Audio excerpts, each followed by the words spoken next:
No. Okay. All right, I call to order the Public Works and Utility Committee meeting on Wednesday, November 15th, 2023, 5 p.m. is the current time at Lisbon Village Hall. Roll call, please.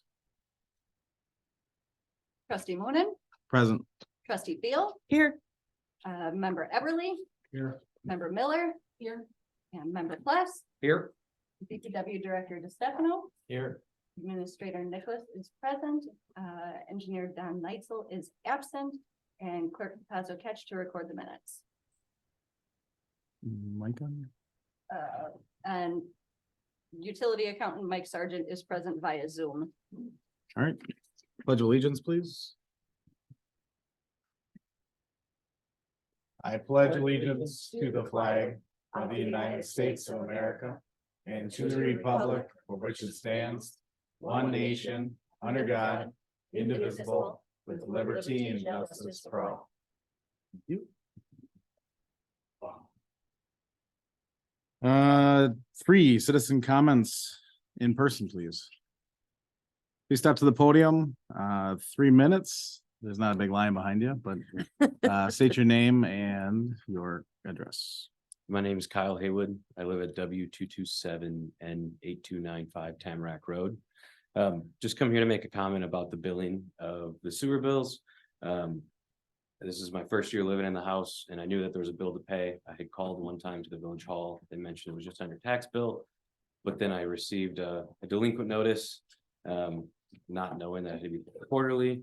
But I went and read all of the, the bylaws, I guess you want to call them before this meeting. And I guess, failure to receive a bill is not an excuse for payment.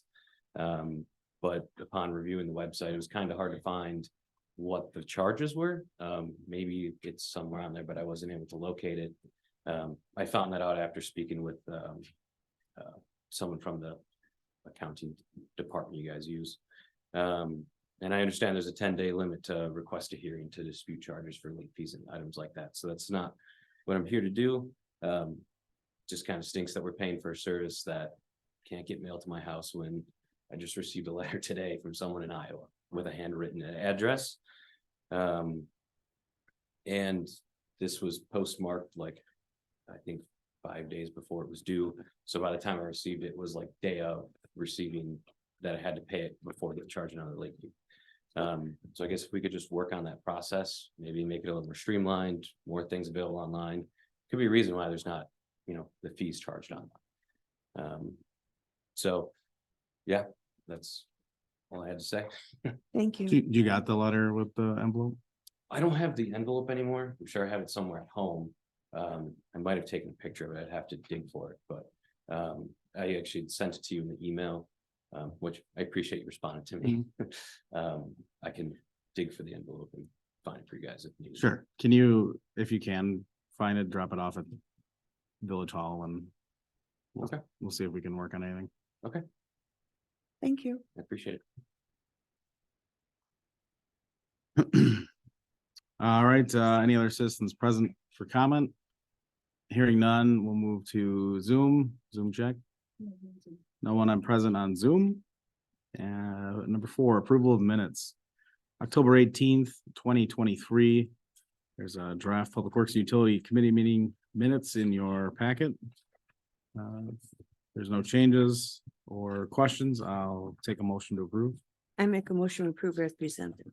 Motion presented by Linda. Anyone second? I can second that. Second by Jane. Any discussion? Hearing none. Thank you. Hearing no discussion, all in favor say aye. Aye. All opposed. Motion passes 4-0.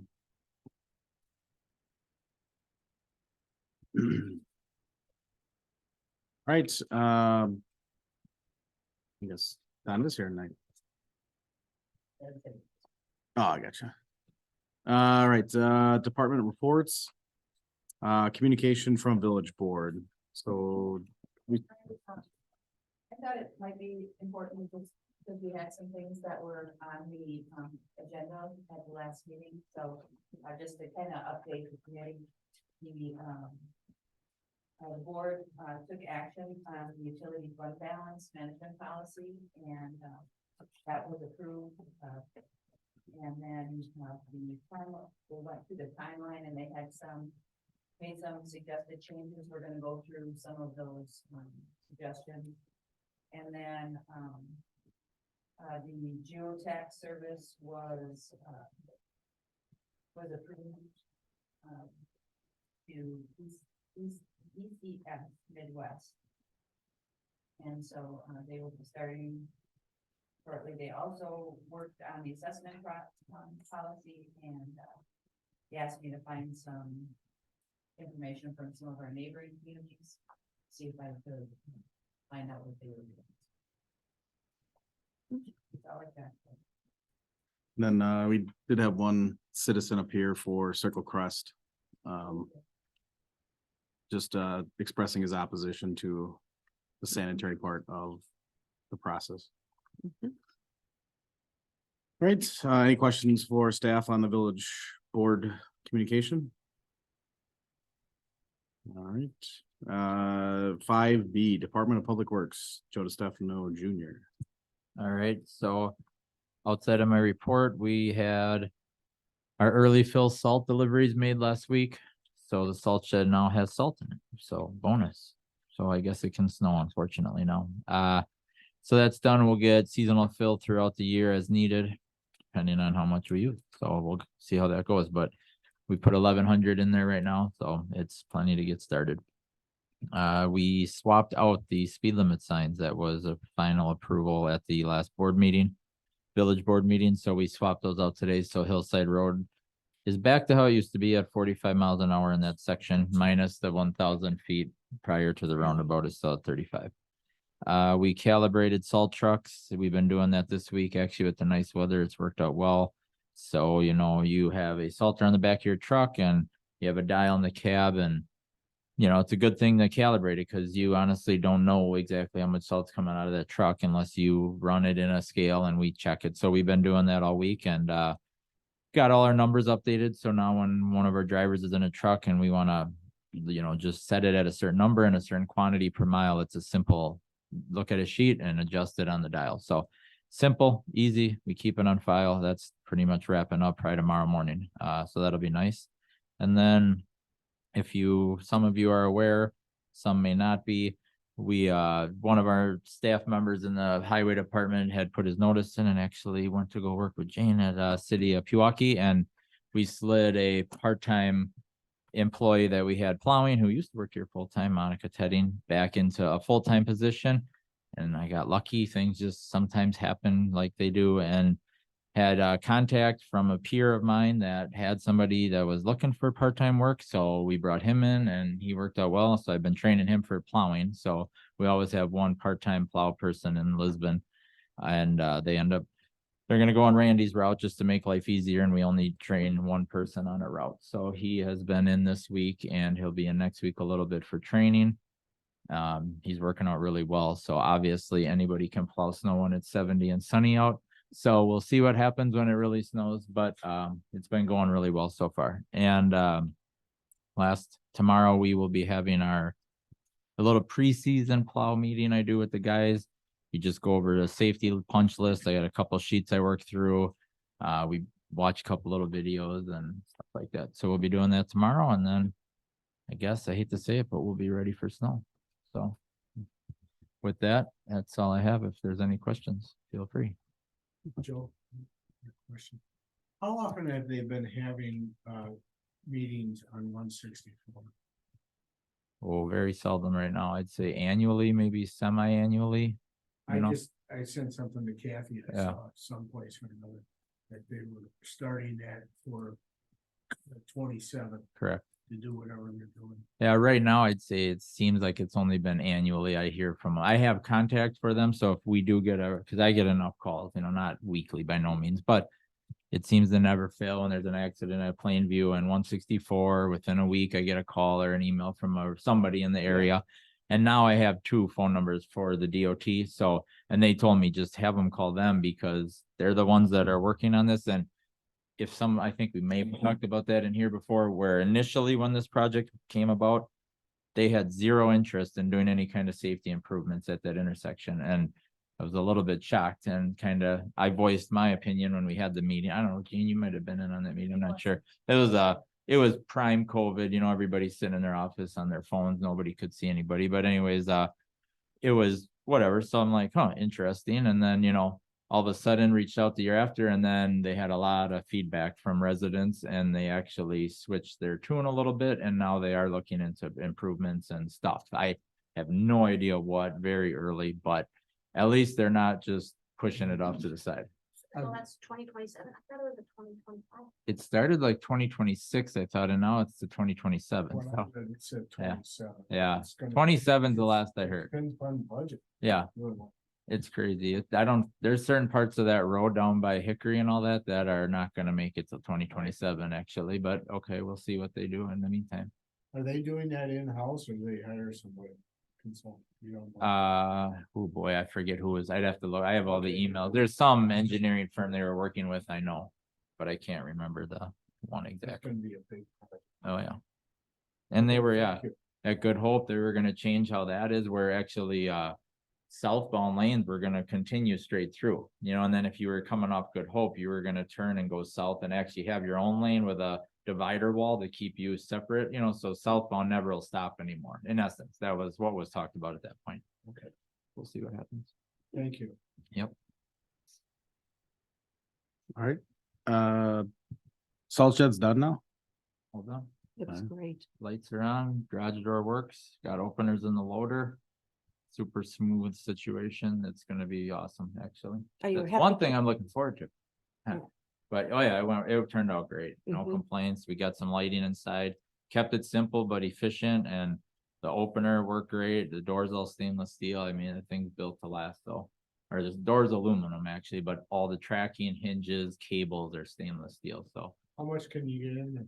It's rated at 2,500, and it's pretty accurate, cause at 1,100 right now, sitting we're half-ish, so I'd say it's pretty accurate.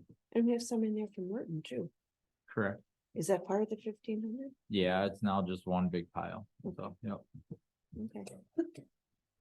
And compost is closed. no, One more week? three more. 3 more? 3 more days. Okay. It's the Saturday after Thanksgiving, Thanksgiving. it'll be the last Saturday. day, so we got 2 Saturdays and 1 Monday. I was there Monday night when they opened and they opened early. It's leaf season, baby. And it was like, Bye. there was 15-20 cars waiting. Yeah, you can get away with it all summer, but this time of year, you get those few nights and days that are just crazy.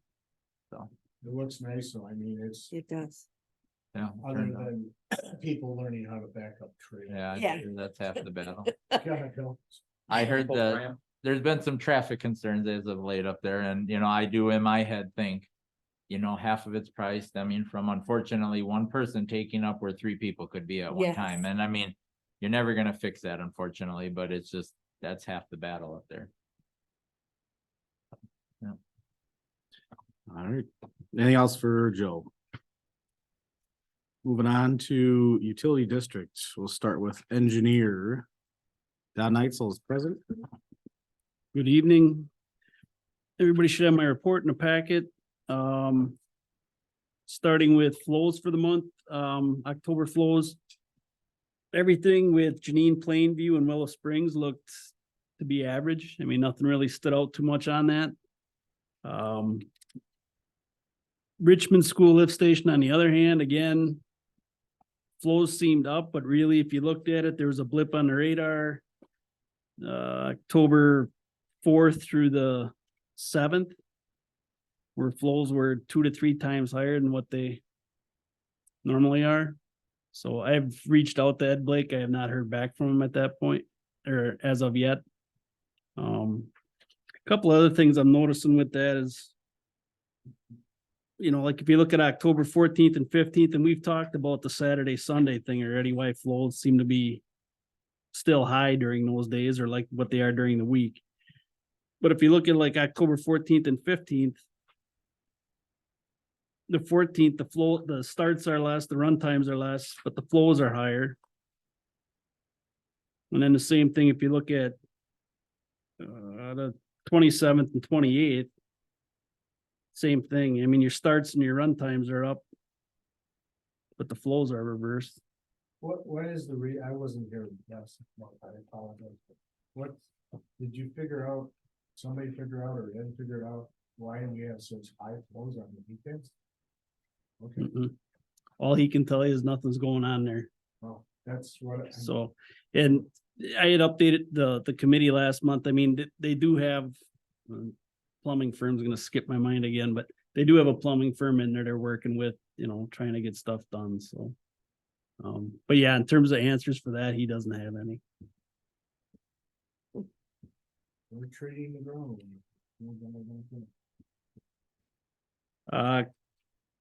Questions on the flows?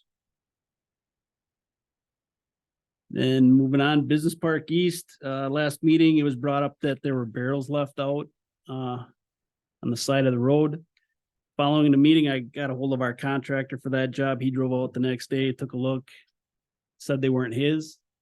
At that point, Joe had stopped out and contacted We Energies. Or no, he contacted the traffic company that was on the barrels. As it turns out, they're out there for a project for We Energies. So they came out and picked them up same day or next day. So that's been addressed. Manhole and sewer repairs, Vision Sewer did get back to me right now. They got it on the docket for the last week of November. So barring any bad weather, they'll be in there doing that.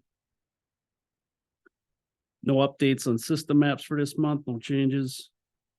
And then the only thing I got for Circle Crest Park site subdivision is what Kathy had brought up. We got soil boring back. We got 3 proposals back. We went out to 5 firms. Proposals from ECS, Giles Engineering and Intertech PSI. ECS was the lowest at $8,600. Giles was at $10,002, and then Intertech PSI was at $13,350. So the board awarded to ECS.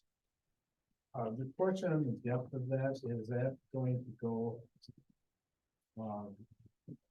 First of all, I have 2 questions. I mean, it's past the point now, but what do you think the sewer depth's gonna be? You know what? I have that for you, Joe. I just don't have it with me. Okay. But we went 25 feet deep, so 25 feet of refusal is what we're going. Okay.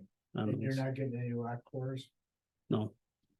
I mean, we've already, between what we just did on Silver Spring and then what we did up at Business Park East, I think we have a good handle on what the rock is, but. So it's either 25 feet or a refusal, what they'll be doing. Okay, thank you. Any questions? I had somebody contact me to try and find the sewer system map on our website. I don't think it's posted on there.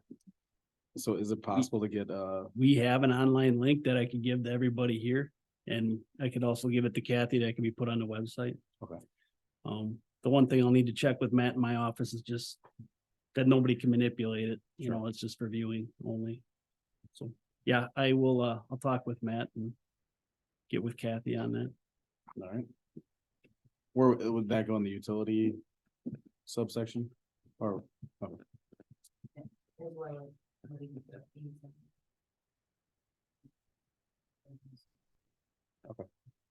all right, anything else for the engineer?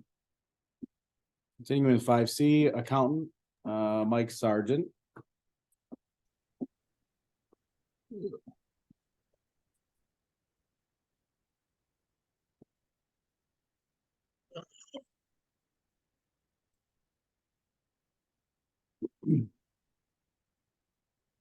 Mike, you're on mute from my end. I know, I'm trying to unmute right now. Oh, there you go. I got you. You got me, all right. So, not much to report, other than, the delinquencies, were calculated, on November 1st. Letters were sent to people in October, giving a warning that they were gonna come to delinquencies. On November 1st, we ran the list, and that list that we ran on November 1st is attached. And then I ran a list tonight before I left, and the delinquencies are down to 13,578. People have until tonight to make payments, so tomorrow morning we'll finish up the delinquencies and get the list over to the people that needed to put it on the tax bills. Um, in the process of people coming into my office to pay delinquencies, we received a number of people who commented that they are not getting mail from the sanitary district. Each of the people that came in, we confirmed that the address that we're mailing to is the current address. But we continue to get items returned to us from the post office, which we turn around and remail. But does appear that there are places within Lisbon that the post office is not very diligent in getting the mail to. I had one woman that was on the delinquency list that came in and had a pretty significant opinion about what was going on. And Not unique to just the town or the village of Lisbon, it's all over the place. Did you talk to someone at the post office, Mike? we've talked with the post office people in Menominee Falls, but it's not delivered out of Menominee Falls. One woman that claims that she has actually dropped her bills off at the or payments off at the Menominee Falls post office, but we haven't received them. So I had called the Menominee Falls post office about it, and they said if somebody dropped something off there, it would have been delivered to our PO box. Well, I know the mail, our mail goes through Pewaukee, so. I believe that most of them goes through Milwaukee, it all goes to Milwaukee. Well, Milwaukee or New Bern, at least that's where it used to. Yes. Okay. So we're still out around 13 grand in unpaid. 13,970, and the delinquencies that are charges that are going to be added to that are 1475. So right now, 15,445 would be turned over to the property tax. And that goes to, Yeah. no, what I'm getting at, the money when it comes in through here, where is that put into? Which account does that money when we reconcile with the county or even this stuff?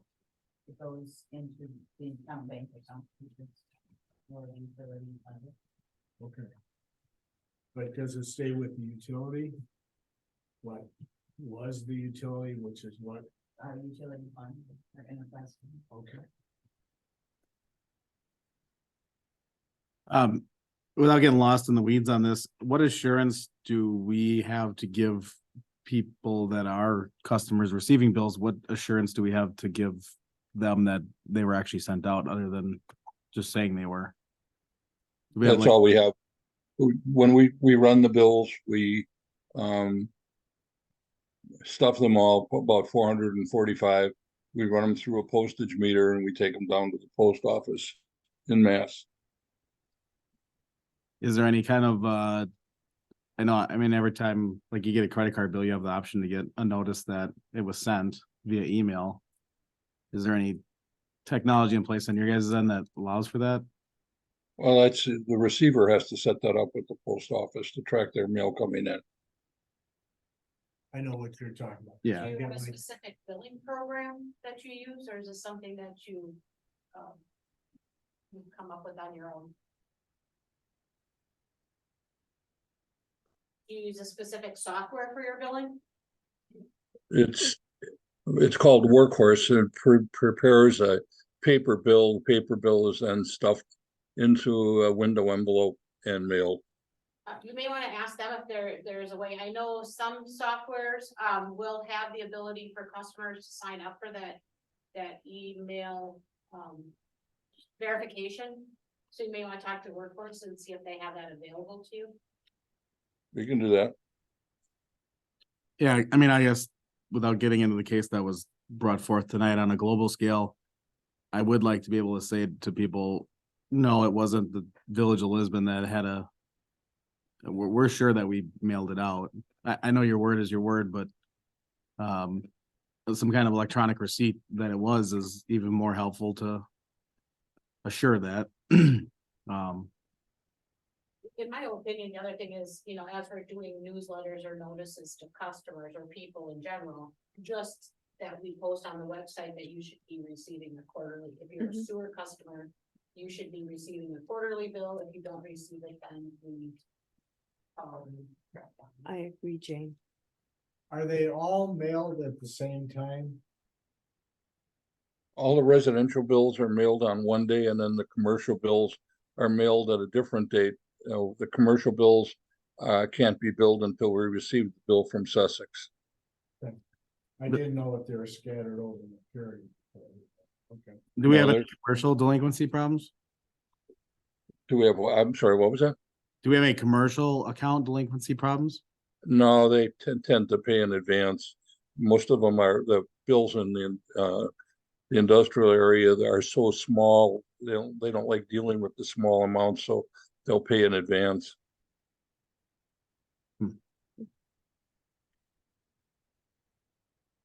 Okay.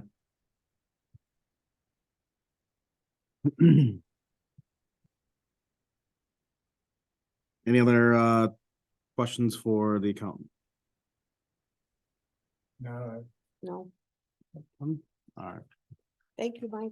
All right, moving on to unfinished business, 6A, discussion and necessary action regarding proposed ordinance 2023-19. Creating a policy for special assessments, including payments, deferment, and interest. Kathy? So, you can see the redlined areas, we'll try to, pick up what we had discussed in the past, or what was discussed at the village board. We were struggling a bit with the corner lot, and we wanted to get some feedback, on, determining, best way to do a corner lot on a special assessment. Originally, we had it set up as, adding the two, cornered, property lines together, dividing it by two, and that would be their assessment footage, their linear footage, but, then the question came up, if the pipe only goes down one side of the property, then they would only pay the frontage on that. But if, in the future, if it goes down the other side, how would it be dealt with? So I tried to come up with a way of, so if we took a look at B, double I, I tried to address both of those. I don't know if that makes sense as you read it. You've got it in front of you, so you can read it. I just have a general question. Why, I'm just trying to eliminate work in the future. Why didn't we make this all encompassing instead of just limiting it to utilities? The board decided that that's what they wanted to do.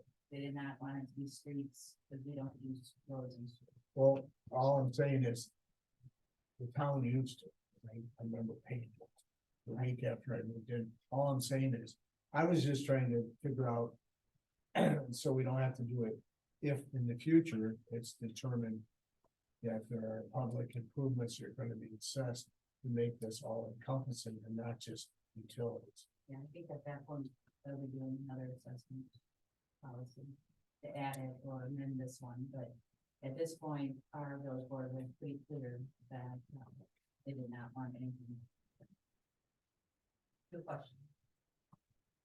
I don't remember that we had this limitation on the 6-inch water main. Is that new? So if it was anything over the 6 inch, if it was anything over the 6 inch, then it would be, the extra charge would be to the village. So the village. I would think pay- 6 is For why? too small. I think that's in my opinion, 6 I is too used small. to at least say 8, Yeah. Yeah, given a go to a 10, now you see. Doing an installation of 8 inch. 8 inch. Okay. Yeah, because I hope to God nobody puts in 6 inch. It happens. I know. Okay, I 8 mean, inch. I saw a policy once they had 4 inch. Yeah, it should be all 8 inch, in my opinion, also. Right. It's a good catch. So the statement, let's go back up to 1A then, that's what we're working on. So the statement where the contract requires installation of a water main having a diameter greater than 8 inches. The additional costs for oversizing shall be paid by the village. And that's exactly what, the oversize is what, Sussex does as well. That was what was in the draft policy from the city of Milwaukee as well. Town of Brooklyn, so. And so we did, So this is saying that the village would want the oversizing? right. Right. They wanted, There'll be most likely you end up putting in a 12 inch main because you need the supply someplace right through there.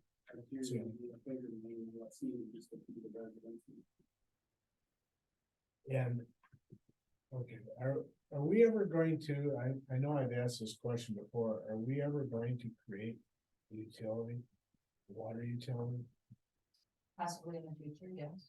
Okay, in which case we would revise this at that time, because, This was specific to the, yes. yeah, I mean, the oversized cost would be paid for by the utility. But we can deal with that. So do you agree that we should have the oversized cost be paid by the village? Yeah, because there's no other entity out there to pay it. I That mean, would- it won't be billed for a residence for an assessment, that's what we're trying to. When you create the utility, we pay for it by the utility, and the utility is paid for by the users. The villages. But we'll deal with that when we get the utility. Okay, so when it comes to a corner lot.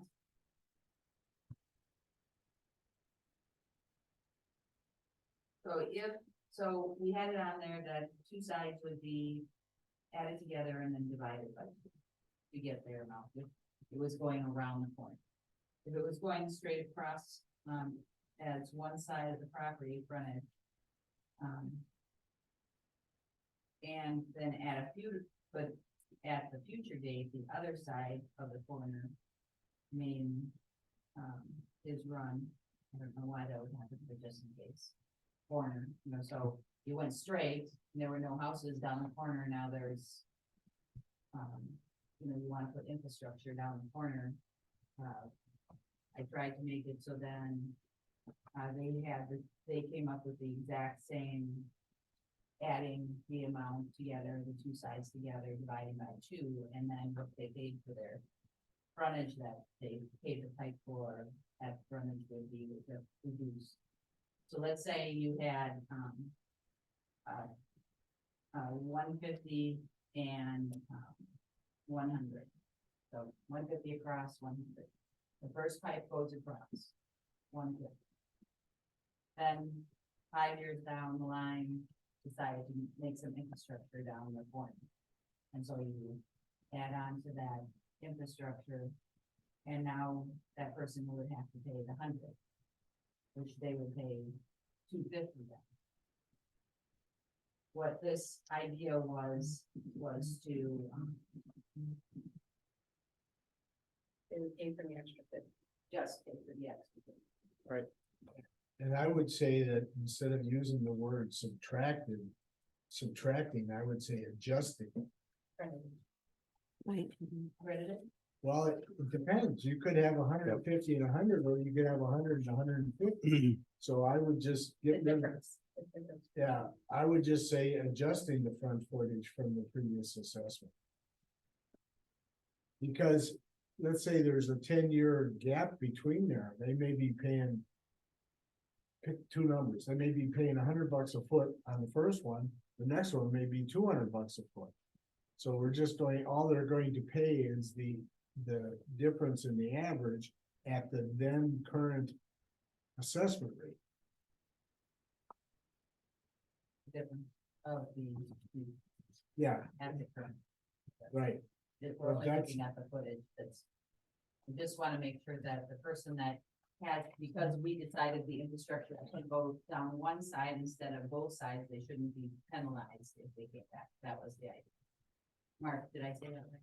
Yeah, I was, say like you had a 100 by 800 foot lot. Right. The service came across on the 100 side, they got an assessment for it in the year 2023. 10 years later, the village decided to expand the system and now ran the 800 foot line. Who's paying for the 800 foot line? 800 feet of side frontage. So the idea was you still add the two together, divide by it, and then. So now, does the person still owe 350 foot of frontage? Cause you got 100 and 800. So you're at 900 feet. 900. you got divided by 100, two. So they pay for the difference. And the average, cause it's got 450. 100 and 800 is 450, is 900, which is 450. So they get credited for the 100 that they paid. So and they they pay get- 350. They pay 350 instead of at the 300. then current rate. I just wanna make Right, sure it's right. clear in here, we're talking footage, not assessment. That's correct, just what, Yeah, we're just talking about the. Yeah, and I don't know that it's fair to, say you have a decade of gap in between, why should one property get assessed twice? Well, I Oh. think my question is, if this property connected on the first part that went in, is it even fair to charge them for a second part if they're not gonna? Right. Was in that That was, kind of. my argument was, why do we get two cracks at the same property? well, the person who has, in your example, it has 800 Yeah. feet, they got 800 feet with water in front of it. That property is now worth a heck of a lot more money. No, You can subdivide. Yeah, But they'll pay at the time when they have to hook up, if they have to split it off. But I agree with you. I'm thinking the same thing, Jane and Mark, because the I- first guy, the first time around, he gets assessed. But then because he's got whatever it might be on the side, because for those new people, why in heck? Why wouldn't that go into the new project price instead of having this guy in the corner pay? right, I can think of a real example across the street from my house, they stopped at 10 feet into his frontage and ran it down Yeah, an easement in his backyard. yeah. So he never even got assessed on his full frontage back Mhm. in That was wrong. the Well, eighties. let's hope they don't do that anymore. I But know. they're gonna have to, but so if the sewer ever comes in front of his house further, should he get assessed again? Yeah, exactly. Why? Yeah, why? He's already got the It's- service. it doesn't make any difference. His property is still, value is still increased by that being there. But he already has it there. Yeah, It's just the corner of Was his he lot. ever, was he or she ever assessed for that? Going through an easement? Well, the easement is in between his property and his neighbor's property. It's still a water main, and It's somebody only- had to it's only write a sewer. check for it. That's, Is he, It's- has he connected? Oh, yeah, he's an original Then- user. then there should never be, unless it's an improvement that would help the utility in general, there should be no reason to run sanitary sewer. But if they ever want to bring sewer further west, well, yeah. he's gonna have to have a line put in. yes. Then he's gonna pay for it. Why though? Why? He's already been assessed to have the sewer. Exactly. It's not his choice that they decided To to, expand. Right. I think you gotta watch that, 'cause when you assess, you have to show the property benefited. If you've already got sewer service, you've already benefited, I don't know.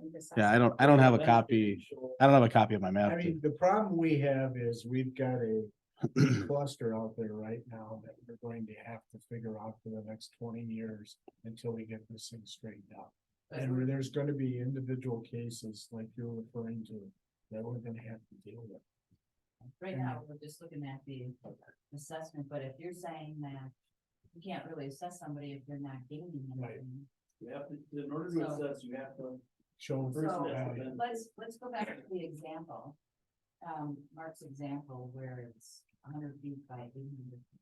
800 though is a lot of So, footage. in that 800 But we have some of those lots. Yeah, but we have, most of them are 150 to 200 or the whatever. Second pipe went down 800 feet. They've been, for 10 years, they've been running off of the front pipe. Would it, be in the best interest of the, utility fund to put in special assessment on there if the property is developed. Because then they would be taking advantage of the, But if it's developed, you're gonna have a land split, and then you're gonna have a basis for assessment for that 800 foot. She's saying that if that land split doesn't happen until 5 years after the house is special. Well, assessed. and the problem has always been with assessments is somebody keeping records. yeah, but right now, let's just figure out a policy on the assessment. Let's not get to who's gonna keep track of them and all that stuff. But we need to do something that, I mean, if that makes sense. If this were to happen, then that discussion would have to come up. On what exactly you would do with an 800 foot that doesn't need it. Until they subdivide, and if they never subdivide, they never have to pay the subsidy.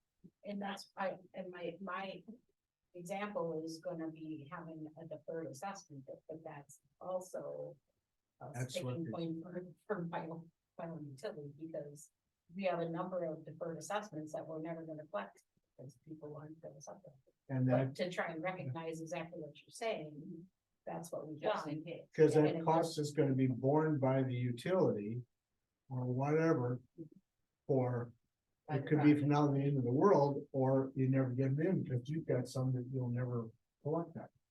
You always have deferred assessments on a major project. The question is keeping track of them.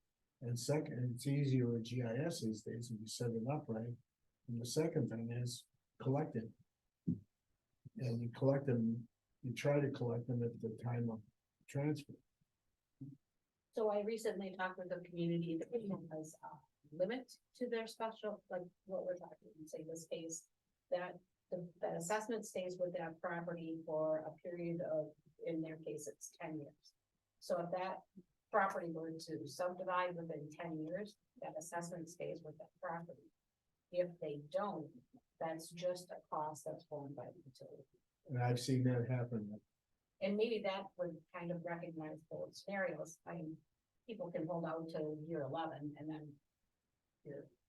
it's unfortunate that you've lost out on that, but it kind of recognizes the improvement and the value to those properties.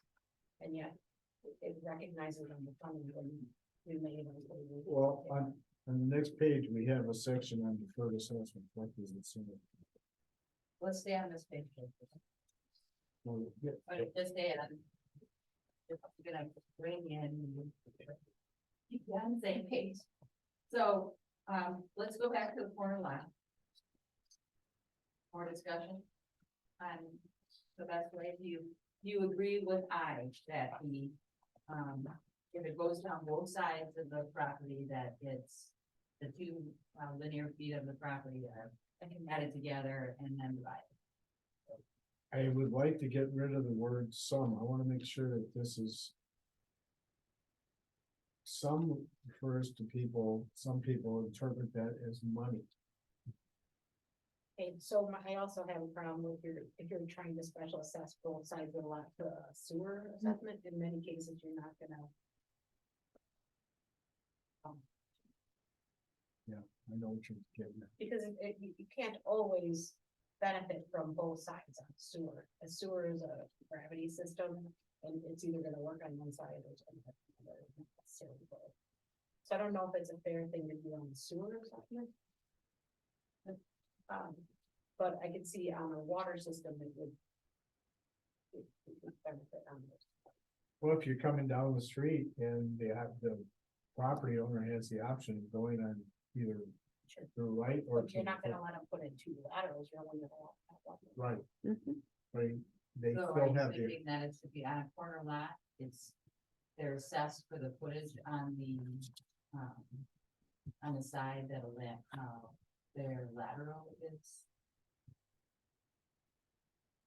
the connection is I right? think that's what Yeah. I wanna say. I think that's what I wanna say. It's a little, you may need to split this policy in two.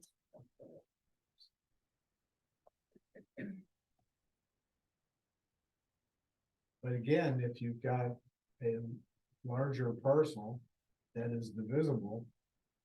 You very well may benefit from the sewer being on both sides.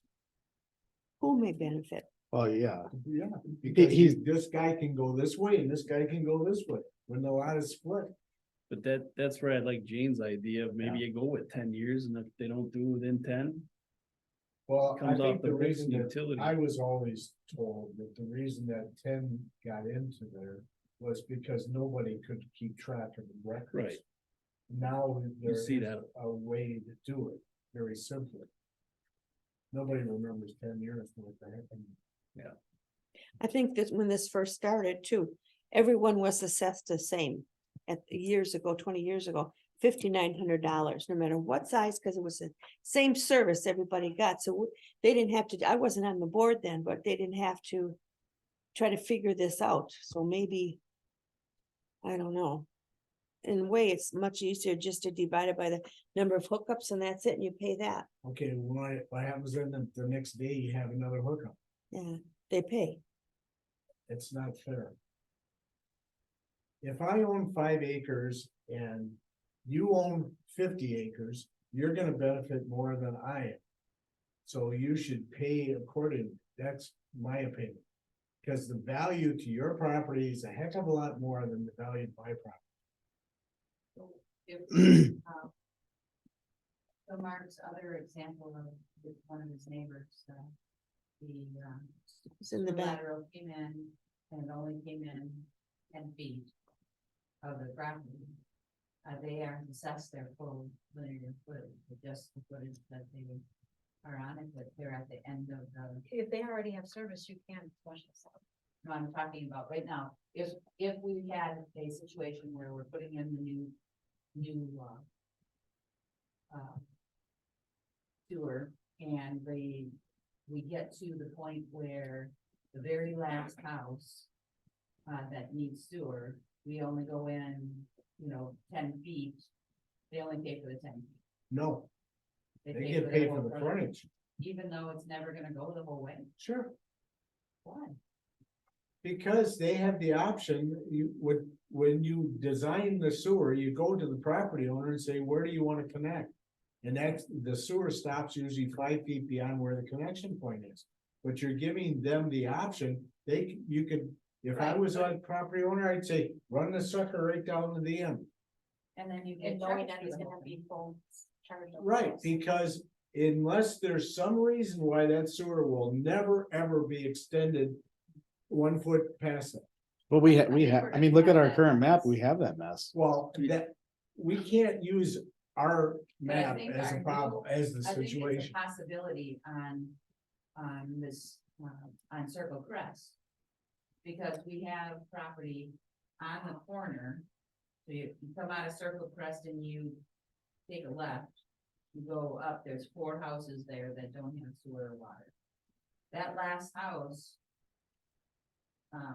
is kind of a triangular property and it doesn't, and everything around it is either quarry or already sewer because it's Sussex.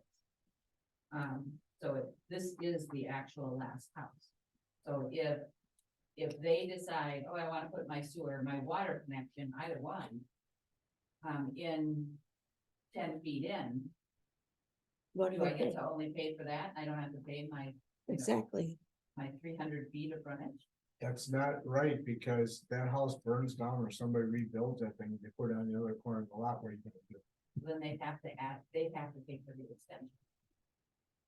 But that extension would be extremely more expensive than it was. So they would put the sewer where it was originally.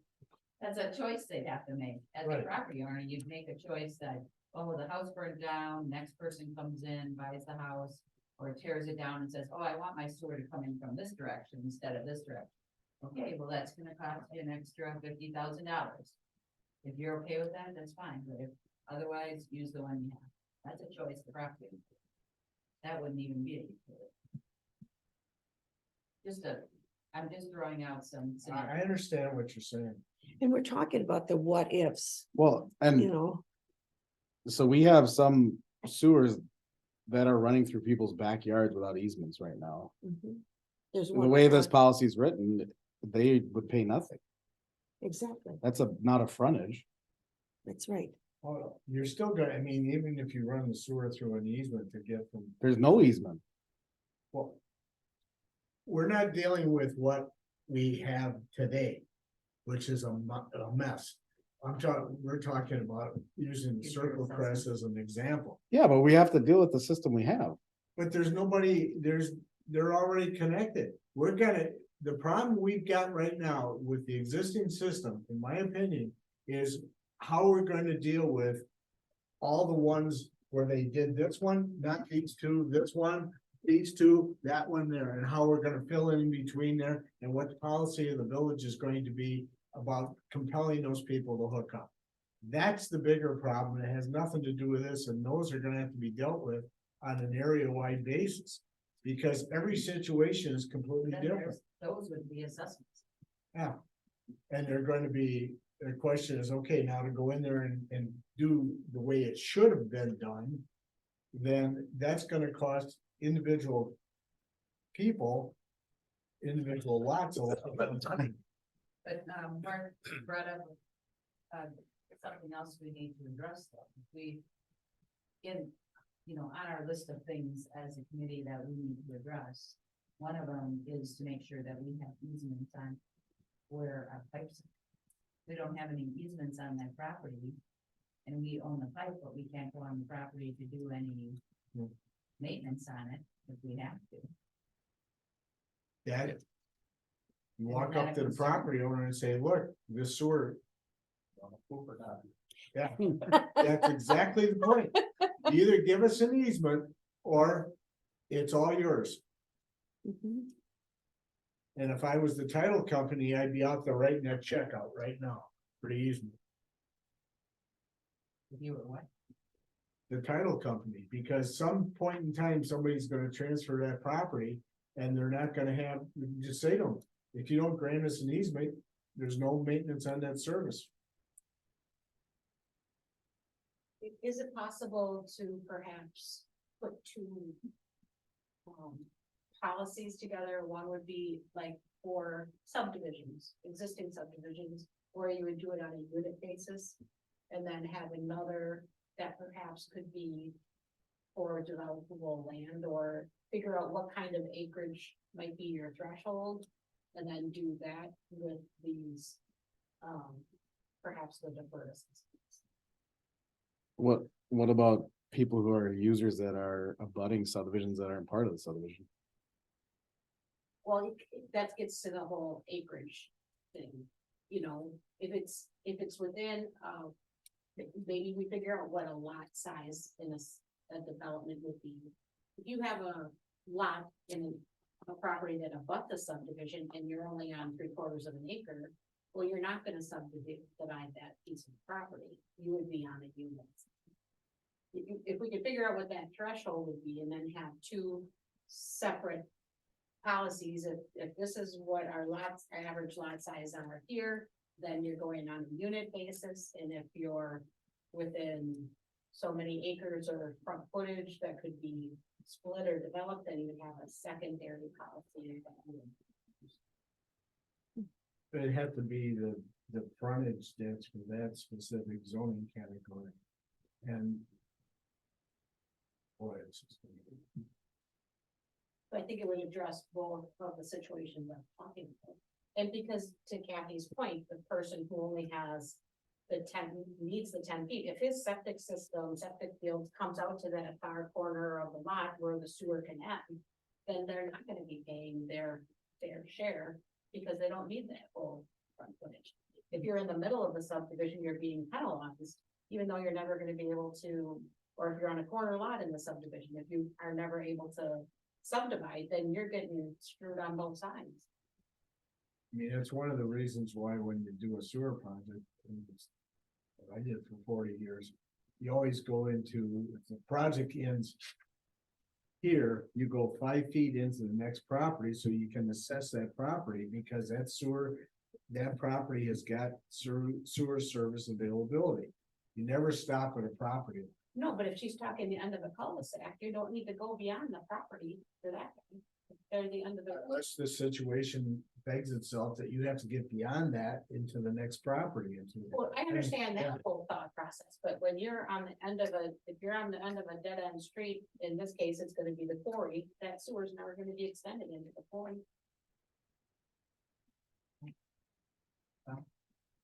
Never say never, but yeah, probably when reclamation happens, but it would probably be, in the years and those types of things being banned by stuff. We won't be around to argue. We'll do it by. And they won't be going, what did that committee do? At least we did something, supposedly. All right. So, so what are your thoughts? Now Jane threw out an idea that we come up with in a subdivision, we come up with a average lot size, figure out what that cost would be, and then do a assessment, the same assessment for everything. But how do you have to do one for every zoning classification, Why are you trying to zone? Yeah, because you live in a subdivision that's got 150-foot frontage, okay, on every lot. You're in a subdivision that's got one for every 250 feet. It costs a heck of a lot more to do 250 than it does 150. but Why when would you go with a But our unit assessment assessment? would be that you'd be looking at the average lot size for that project. If there's I- 10 lots at 3 acres each, then you're spending, I you're think dividing you're the gonna- whole cost by those 10 lots. I think you're gonna have somebody argue the case and be successful in saying, I've got 150, he's got 250. We both get the same exact benefit from that. So the assessment should be the same, but I'm actually paying more because I've got the 250 lot as opposed to the 150 lot. And that's why I wanted to go on a unit assessment instead of a footage. I agree with Jane. I've said, Unit assessment. yeah, that's just what they did before. And there can be different categories that we can talk about, you know, if it's this, because you're not gonna find a 10-acre in a subdivision that I know of in Lisbon here, you know, it's gonna be mostly the same lots. And then you get this corner guy that doesn't have it, but he, like your neighbor, you know, so if there comes down your street, Mark, you could go 10 feet into your lot to get sewer, and you're gonna pay a little amount, but you got the same service as the guy next door who came across his hole. Yeah, but you're assuming you're only gonna assess for the 10 feet, and I'm saying you don't assess for the 10 feet, you assess for the whole frontage. Mm. That's why you do that, so you don't end up with that game. You have frontage, you can assess for the frontage, If you're going to be assessed for front, right? we're now talking about units. So it would be assessed for each property, for each living. You could do it on a unit assessment, but then again, you're gonna have to, I mean. You're gonna Well, have to 10 do feet it for would each still be a zoning unit, classification. right? I'm sorry, what did you say? That 10 feet would still be a unit, even though it's only 10 feet. Exactly. Right, Like, so if it was $5,000, what did you pay? 5,900. 5,900, if it was 5,900 and the pipe only went in 10 feet on one property and 200 feet on another, both of them are paying 5,900. And if I was the person that was only gonna go in 10 feet, I'd say, you run that sewer down to the end of my property. The whole darn thing, well, that raises everybody else's costs. including theirs, right? That's, Included in. Yeah, but now I have a lot that's got full sewer service across the whole, and all water service across the whole front end. You gotta remember, we're looking at smaller Yeah, lots versus developable acreage. see, when they hooked us up to sewer, they came in on our lot 10 feet. Because they just went past our neighbor and got to us in the corner of our lot. But we still paid the same, which is right, because it's a hookup. We got service for sewer. You know, I didn't Don, that how you did were they the know- person that I was talking about? Yeah. And all this time. yeah, and that's why I kind of agree with having different categories. But I agree with the unit, you know, assessing everyone the same in a subdivision because everybody gets the same service. And we would never, we're not putting any money into this right now, we're No, just saying that. it would be exactly. units, and Right. it would be, Right, So if there's 50 properties that are getting sewer or water, they Mm-hmm. would be assessed at the same amount. for each one, no Okay, matter how then many. if I went 5 feet in, the village ran a sewer. We're only talking sewer now. 5 feet into somebody's property and everybody had a unit assessment. And that 5 feet, well, I have 100 acres, okay? They're only allowed to connect then one prototype lot to that sewer. Because otherwise, what you're gonna end up with is, heck, I can dump my whole subdivision into that pipe, that 5 feet of pipe. And That you was can't the- charge me anymore because it's a unit assessment, you're doing by parcel. I'd like to know where these 100 acres are and all these, Worst Okay, case 10 scenario. acres. I yeah. got 10 acres, I can Yeah. divvy that up into 10 lots, yeah. and I only have to pay for one. No, when you get another lot, you pay those assessments that are current as of that year that you hooked up. That's just the hookup. Yeah. the You know, hooked- if the assessment was already there, the pipe was in the. in Yeah, the the property. pipe's only in 5 feet. Right, I got 10 acres. I can put 10 lots on there at some point in time. I don't need any more of that sewer because there's a manhole sitting there right there and I can get into that. yeah, but we have control how they hook up. Cause I know in our district now, there's some in the culvert, which the old engineer did, which was not good. They didn't open up, It's the- illegal. That's, I mean, Yeah. we get a mess, it is a mess. but I'm talking I- about going yeah. forward. I mean, I agree. I agree. I mean, if I had 10 acres, I'd be doing exactly what you're saying. So, but in my circumstance, Joe, is saying, if there, say there's an existing house on 10 acres. Right. So you would have the unit assessment, that unit assessment would be against that house. No, it's again, you can only assess against the parcel. What you're saying, just finishing your statement. And then if there's potential developable acres, then you would put that toward the assessment on those. So if you're asking in an area, I mean, to your zoning code, if you're in an area where there are 1 acre lots, then there would be 9 other deferred assessments at that unit rate against the rest of that property. So But- then but- with. But on what frontage though? You would still, I'm getting away from the frontage idea. That's why you go unit. but then based upon your example there, you'd still have to extend the sewer to get to those lots. You would be running a lateral from that 5 feet to hit all these. You'd be running a sewer main to get, You would, Right. yes, you'd be putting a main line. so at that pipe in, but point, then your you'd have a lateral- whole, Who's gonna pay you'd for have Yeah, a who's whole paying nother for that? assessment. Those are the assessments that hang as a deferment in deferments. I'm gonna wait 10 years then. Why don't they just say I'm waiting 10 years because it's the cost is, Yeah. Well, that's my point, is that once you have to extend sewer main again, you're into this whole assessment thing again. That 10 years is out the window. Right. And you're not going to, if the original assessment for the original project was $5,000. I'll number. The future, from the rest of the 10 acres, they're gonna pay $5,000 because there's no way you're gonna put the sewer in probably for $5,000 in there. And Well, they we end were up that- just throwing out a number. I know, but what I'm saying is that we can't, with a deferred assessment. You have to be careful, that's why I wanted to look and see what you had on here in the next page. At what is the deferred assessment? It can't be at the original $5,000. Yeah, All right, so we're still on D1. yeah. Nothing's ever- Uh-uh. Isn't there anything they're running the lateral, or I mean the main? And I get it, you know, you wanna save money, so you go 5 feet, but let's just say, for example, that last house and you don't think it'll ever develop out further beyond that. It burns, right? And it sits for 3 years and they sell the lot and the basement's toast, they start fresh.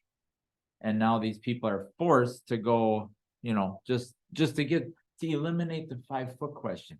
You just add it into the, you know, when he specs it all out, you run that baby to the lot line on the other side and you be done with it. And then it's fair. There isn't even a question. And then you do the unit.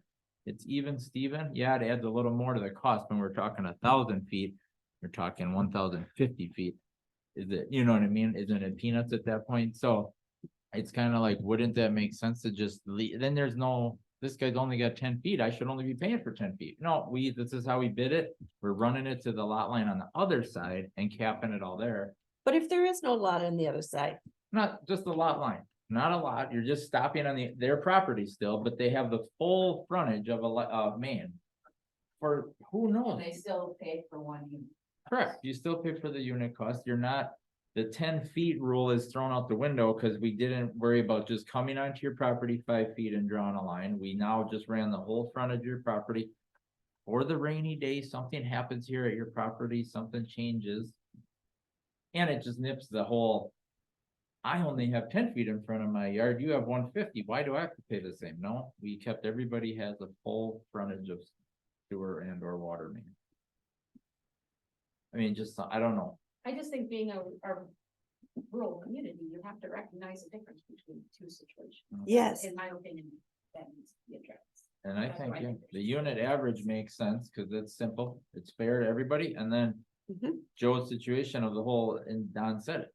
You're gonna put a subdivision in my 10 acres, but you don't get to just tie into that 5 feet that's sitting out there, no, we have to run a main along the road, and then so there's gonna be a whole nother animal, and you can.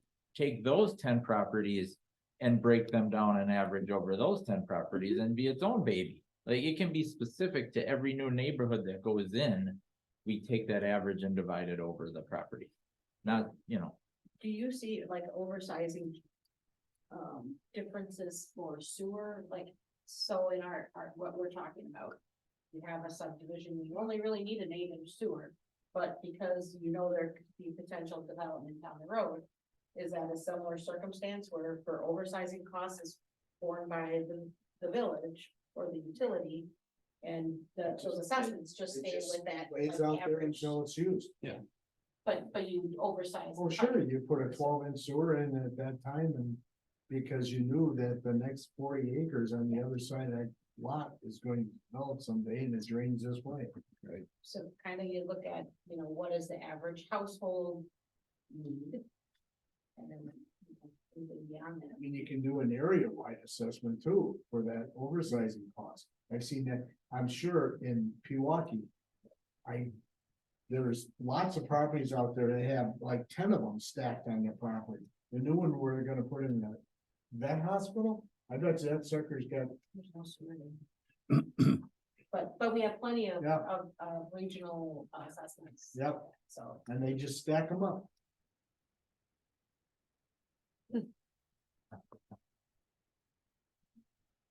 Good discussion. You could put in here, we could have 2 scenarios in this assessment ordinance and we can have one under. We can have one under a unit assessment, we can do one under a front footage and deal with them on a case by case basis. Because I'm concerned about the system that we have right now, cleaning it up, and it's going to be. We're going to spend a lot of time figuring out how to deal with each one of those. Well, that's gonna be a very long and large challenge, but what we need to do is position ourselves with a good policy, good engineering. To move forward in a quicker manner than how are we gonna address going and fixing all that old stuff. I mean, we have some large. What are we going to do when the area around Plainview and 164 develops? Part of that's gonna be, we haven't even addressed in here how we pay for pump stations. This is an assessment. I know, That's part of the project. I know, but if you're going to oversize possibly that pump station for area over and above the area that's going to be initially developed. So you're gonna have an area-wide assessment that is all gonna come into that pump station. That should be in here. You can't even settle on pipe assessments. I know. Well, we're gonna have something in the foreseeable future, I would believe, within the next 10 years, that we're gonna be putting in pump stations. They're gonna take care of a heck of a lot bigger area than the initial development. Yeah. But I think we need to get through A and B before. No, but Let's circle back to today's problem. Okay, so the only thing I have is that would change the sixes to eights. I don't have any problem with this, the way that it is, to deal with Circle Crest and then see what pops out of the toaster. Because from day zero of a project development, and we see we're gonna have to address it head on, how we're going to assess those costs. If something else comes out, and we'll deal with it then. I mean, really, do we have anything other than Circle Crest that we're dealing with? And I don't think, I'm not aware that we do, and we deal with it this way, the way it's drafted. On a front foot basis, and deal with the rest as they come On up, a unit basis. yeah, Unit not or a front? Footed, but on a unit. I would do it on a front foot basis. And the corner doesn't pay any more than his neighbor That's a pays. subdivision we were talking at with small lots. And so it probably would make sense for that subdivision to be a for this unit situation. They're never gonna subdivide Mm-mm. because their lots are already too small. So, you know, to do it additional. Yeah, I mean, So- I just looking at the subdivision plat. There's, I think the largest one is 215 foot of frontage. I think there's 9 Yes. corners in the subdivision. There's 215 foot of frontage and it's a corner lot plus 80 side yard. Mhm. The smallest one is 57 foot. And I actually did a full, that I sent a full chart of all of those. Assessment roll? We did the corners the way that this was talking about. I gave that to the board. The property I'm talking about is if you go back out on, Yeah, I know which one you're talking. That's not part of the subdivision though. but we would This one. leave 4 properties. Those are the only 4 properties without sewer and water in the area. Yeah. We would finish those up. Change But- them. But now how about oh, what's the name of the company? Yeah, I mean, That's painted that for the last wall? one has 330 foot of Mhm. frontage. Compared to the smallest one in the subdivision is 57 or something. 57. Yeah. Is there a way that you could, you got your units, but, who would benefit from it? If they wanted to put extra lateral in, and they'd be assessed differently, they'd have an extra unit for that extra lateral. Well, when he does the assessment role, he would have it's 2-part assessment. You've got your pipe assessment and then you have your lateral assessment. So you're right, if the. Yeah, like I say, I got a 300 foot Yeah. length, I want an extra lateral, would that be an extra unit? Yeah, Would be, On the right? lateral Right. side, but not on the pipe side necessarily. Right? Or you. Well, it all take depends that what into side it's account? on though. Well, and then there too, are you running more laterals to one lot, or do they gotta create a second lot for that second lateral? Cause then you'd have a Right, second yeah, lot. that's what I- to assess. Cause you kind of mentioned something about benefiting from it. You have to Whoever show benefit benefits, to the lot. and it's not necessarily the unit, that structure there, it's future, that would be. In that case, yes. And if somebody can split a lot, they're gonna, But then if you, I'm sorry, go ahead. if you split the lot, then that's another parcel you're Assessment adding to your parcel. assessment role. Correct. But their future, they're going to be, splitting it. So they pay now or I later. think we'd probably tell them that they would have to split the You lot have to create the lot, at correct? that time. Yep. I mean, you're gonna split the lot so you can get the income from that, as you drive off into the sunset, now they just sold 2 lots instead of 1. and both are Or if the surface price assessments of are the really lot. high, he's gotta sell his lot so he can pay for his assessments. Mark, I have a question for you. Yep. Is there a reason you would like to stay on this? Mm-mm. No. Mike, if you'd like, you can, jump off this room. Mhm. That's not in his office. You think so? Mike? That's a background. You can jump off Zoom. Okay, thank you. You're welcome. Okay, where are we at? Are we solving B1 yet? I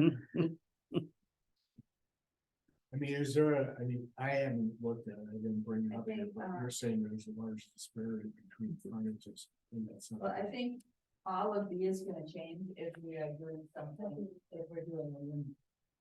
If we're Yes. doing a unit situation, all of these can change. So let me bring back another Take this. shot at it with all of the notes that I brought here for B, and then let's move down to ready to serve standby truck.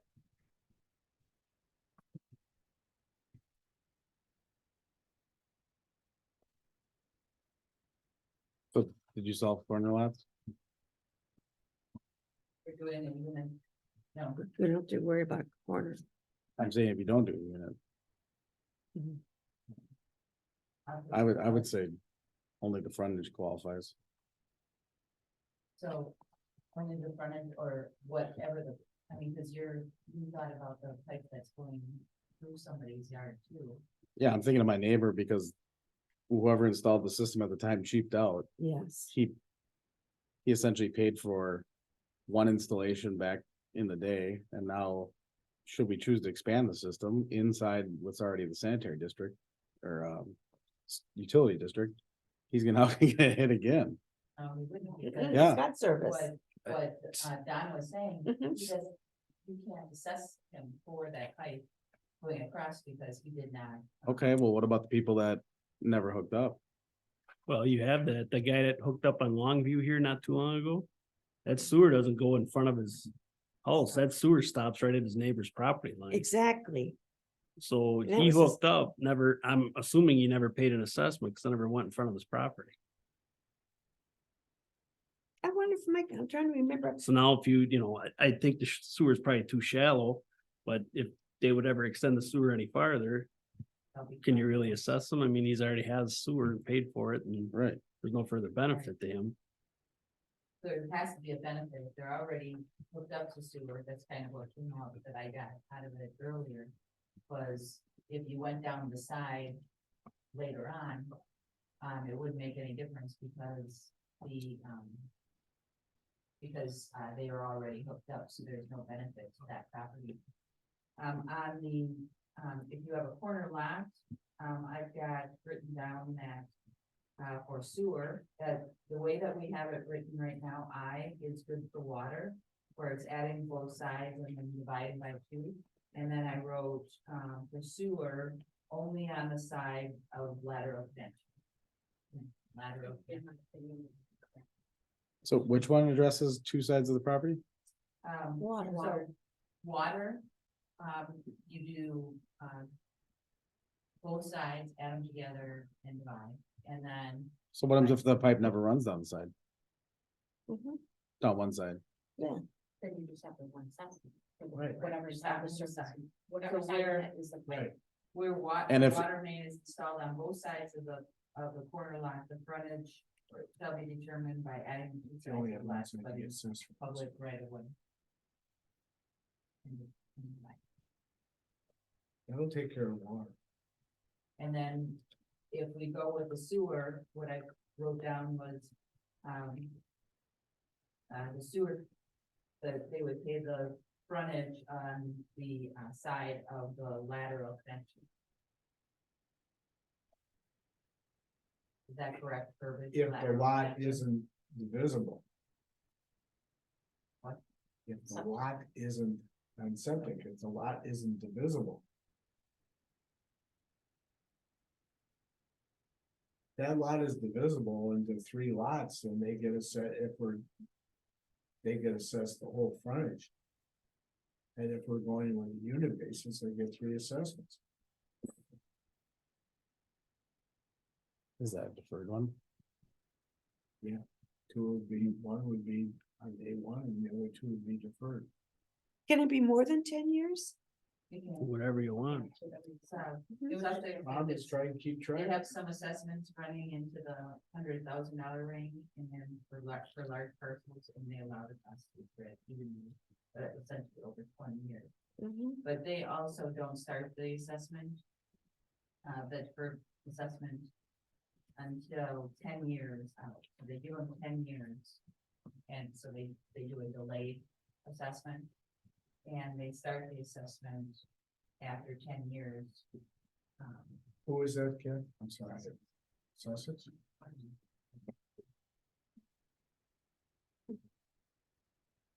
All right, so I'll write something up in there and you guys can talk about it again the next meeting. So, 3 ready to serve connection. Anybody have a problem with the, What are we going to, I see these are all changing to monthly. Is that what you want to do? It's quarterly we're billed. we're billed quarterly. We can stay with quarterly, that's I, fine. it's, It It's should just, be. it's a bookkeeping thing. I mean, I just happen to see the change from quarterly to monthly is Mhm. your intention to go to, this is the village's staffs. Well, I mean, We can they're, go, we can go to quarterly, that's fine. I don't know what I was, I mean, since we're paying somebody to bill these. you know what I did? It was monthly because of the discussion. Mm. So, so the, I went to monthly so then it made sense on the, ready to serve. So we said, no one would get a ready to serve standby charge the first year. They have a year to hook up. Mhm. If they don't have any standby charge while they're waiting. But then in month 13, and they still are not connected, they get charged the 12 months that they didn't pick up in the first year and their first month. Really? I don't know if you want to do that. That's a slap. Well, it's the idea is to get them to hook up. Oh, yeah, I mean, it definitely would be an incentive. I'm not aware of. I don't have any recollection of somebody being hit that hard. Yeah, 'cause We're, sometimes it's hard to get contractors. well, that, and then that's why we did it Here. like that, is we were essentially grandfathering them a year Yeah, to get the work done. But if you don't hook up, you're gonna backcharge them? Yeah, because we were trying to think, how do we address the people that take advantage of our grace of 12 months and then still don't You hook put up? it in the project cost and you put it in the assessment, everybody's gonna pay for it one way or another. Just don't see No, it. they're talking about local connections. Local Yeah, connection. I know, They have, I know. they have to. Because our contractor's not gonna connect their homes or septic systems to. This is home This connection. is the homeowners. And so if they don't connect Yeah, within the 12 months, month 13 comes, they're still not connected, they get it back. they wait in the that's weeds. pretty. But if that's what the board wants to do, that, What's the, That was the what's the idea. norm? If that's not. Norm is you get a year to hook up, otherwise we're gonna, then you start. then we'll charging. we're gonna start charging you. And then if you really want, most ordinances are written that the municipality will then go in and hook them You up. can hook them up. So what? We're what, dealing with one now. Brookfield had- What Brookfield had was that, the person is supposed to hook up when the public utility became available, and that's when the project was done. And then each month after, they would get this ready to serve charge. That's another way of doing it, but they're gonna have, as Mark said, you're gonna have problems, especially these days, trying to find lateral contractors. Right, which is why the board was like, we don't wanna punish them if they can't get it. But they got a So year. they You can can't. get someone in a year. Well, don't, No, we've got lots in our subdivision that can't seem to get frickin' landscaped in a year, so I don't think they're Yeah. gonna be able to get a damn sewer in a year. It's hard to get sewer. I agree with contractors that. anymore. But if they show proof that they have someone, they just can't schedule the work. I'll find the longest guy hanging out there. I mean, if that's I'll the- put him under that's the contract. decision of the Can you board. do this 5 years from I mean, now? At the end of the day, the people who are going to appear before the village board and take a piece of them out if they get the bill for 13 months. If that's what the village board wants to do, that's their prerogative. God love them, just know what's coming. That's pretty stiff. So that's the beauty of having this committee, is the board We don't can get blamed discuss for it. it, and they came up with some ideas. We're bringing it back. We've got two people here that have experience in this type of, and you're both telling us, don't do it, don't do that. So But that we I can- would be there 10 seconds after the end of the 12th month with the bill, What bill? the standby charge. The 1 month bill? Well. That's not gonna get month- billed out till month 4 anyways? Well, it's still, I'm paying a bill, yeah, I tell you right now, if we got a bill at our house for something I wasn't getting value for. We won't talk about cable TV. I'm gonna raise all holy heck and they're gonna come back and say it's right there. I mean, you have to have an incentive for people to get hooked up. Our standby fee is what, $10 or something? Well, we need to Oh, make is that it all? better than that. Yeah, so I mean, that's what it currently is, wasn't supposed to hurt them if they didn't pay for. We, well, $10 the bucks. standby charges I've heard of are 1.5 times your quarterly charge. You have to So have, if your quarterly charge is $100, then you charge that person that's not connected with $120. that's how you can connect. They don't pay at the end of the year, it goes on the tax bill. Yeah, $10 isn't gonna get anybody excited about any. You'd be surprised. I'm cheap, and I don't argue about that. All right, Work the front counter every time So- we have something increased. what does the committee think about back charging? And we'll bring it, because this all goes back to the village board and so. I would just, put the comment in there about how It's one thing. They get, yeah, 1.5 times and they get 12 months to hook up. And the next day they get a standby charge, whether it's monthly or quarterly, who cares? And it'd be known to the person who hooks up, so they can't deny that they never got anything. They're gonna get a letter, Yeah. but they're gonna get a letter saying, okay, Yeah, as of this date, you're allowed to hook up. yeah, If you don't hook up by this date, this is what's gonna happen. Everybody gets a letter exactly. along with the assessment all. And the date of the public hearing. Okay, I think the monthly, I but maybe even if you put it on there as a billed as a quarterly charge, even if you wanted to keep it accrues monthly and then bill it as a quarterly. I like them. I can just keep it as quarterly. I only did it as monthly because I couldn't figure out the wording to do it quarterly, and then at the end of Q4, if you weren't hooked up, then you'd have to pay 4 quarters plus your, 5 quarters. I just So don't, I was trying to do the math that people would be able to end. I just don't wanna see us paying somebody to send out 100. Oh, yeah, no. bills. That's too much. The All right. time, So then let's go on to the next page. Deferred assessments, I know that we had someone that was really excited to get to that. So take a look at that. We can run through that.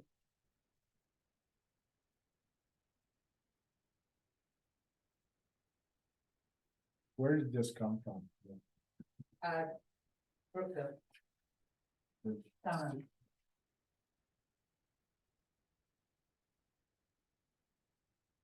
Amazing how many people don't have assessment policies, right? Sussex doesn't, I was surprised when you told me that. Ridgefield doesn't, Well, that I understand. Summit doesn't. when you put a slash in there for sewer, water, shouldn't it be water and or sewer? Where are you looking? Just an A, 2A, Oh, and then it's down further. And it says C, sewer. I think I myself think it should be water and or sewer. Clarifies it to me. Just like you have in 6. Yes. Yes.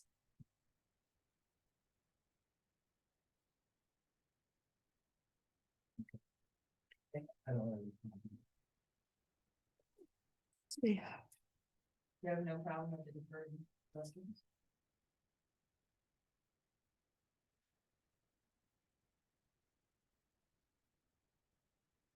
The only thing is, and I think 10 years is a lot of time, but when we're dealing with such large assessments, are people gonna be complaining? We can't afford this. People will complain. Complain about anything. Assessment and That's right. So the bottom line is, It's I best, don't know of any lending institution that you go to and say, look, I got the $80,000 assessment to put sewer and water into my property, Mhm, that they wouldn't lend the money, because at the end of the day, the value of the property is going to increase mhm, and the lender is coming. mhm. I heard that for so many years, especially from lake property. Oh, yeah. In which case I pulled my checkbook out, here's $10. Yeah, And the assessment. Did you get any of them? Yeah. No, they all paid. yeah. Just checking. People, I mean, let's face it, these are large amounts of money for anybody, regardless of their financial situation. Yeah. Take a look at 5C, I'm sorry, I what? I'm sorry, 5.3. So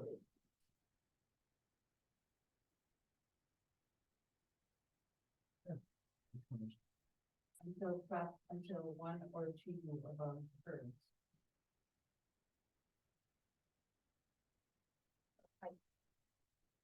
For when you sell the property, you probably should. Yes. Mm-hmm.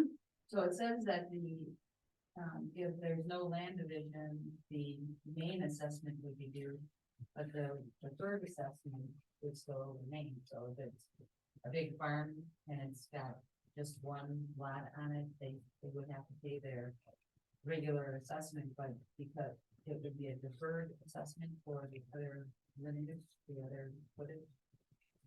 Well, if this is money, If that's the circumstance, if there is a living unit or a home on a large acreage, you would want to. No, I guess I'm gonna just stick with the, which, figure out how to sell. Are you, We were trying to, what happens if somebody puts their property in a trust? And the beneficiary takes takes the property from the trust. the assessment is recorded. The deferred assessment is sitting. Yeah, It but that's, doesn't but go that, away. that trust never changed, the property never sold. That shouldn't be a sale, that should not be a property sale. Right, so what happens if it's a multi-generational trust? We just clarified that language, it's only one change of one generational change. So You can't keep going down. You can't keep paying for. a new in trust assessments due, Not pay their assessment. Where do we establish that at? in assessments due, the top of the second page. Transfer property to a deed family member. Trust of the current owner estate, current owners of does not constitute the sale of them. Yeah.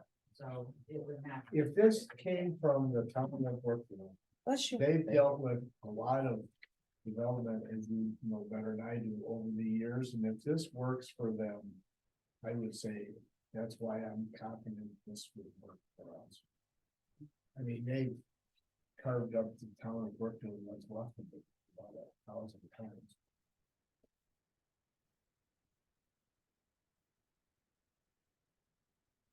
Well, wouldn't we add in there? Harder to track than some of those. Wouldn't we do this, what you mentioned, Jane, was to put in here that it's only one generation? Kathy, did you get that? Okay. How do you prove that though? That's what I'm saying, but when they created it, it's gonna be hard to track, Yeah, that's gonna be hard to track. Because they're not recorded. I don't think you can track that. You'll never know it's there. Right, so we won't say that. We'll just leave it there.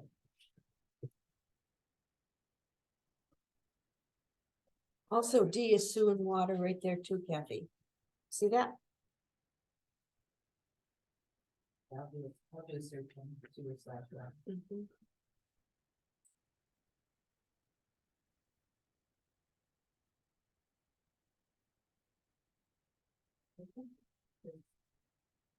Is 1% enough to cover your costs? I was just reading that.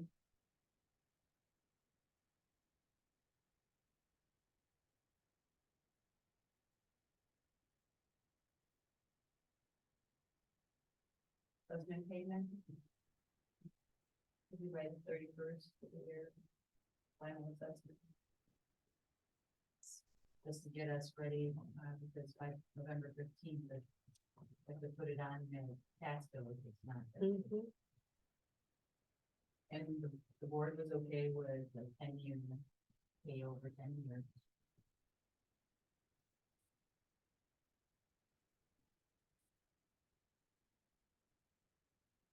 Percent rate Is that enough to cover your costs? borrowed. Was 1% over the rate borrowed at for the project. That was 1% covered. Our administrative costs. Yeah. But the borrow rate is 5%, and we get 1% of that Over that. over that. Yeah, is that 1% Then- enough to cover the village's administrative costs? Okay. And what does it mean, or the most recent borrowing for the village? What does that mean? So if we're just gonna use our own money. So we look at our most recent borrow, and that's the percentage. So if you had cash to buy this project, then you would use the rate. Oh, I would, I mean, look at our recent, look at our two recent bonds.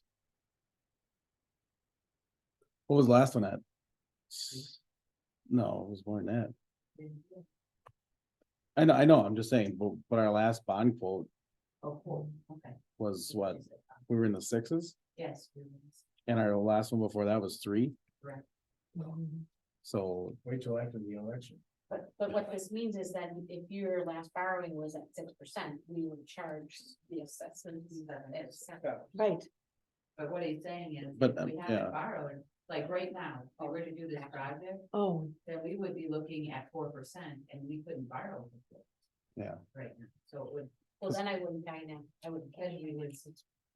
Right. But sometimes we Thank choose to, you. like, we chose to finance one of our TIF projects. Because it was better to use our money. And not borrow for it.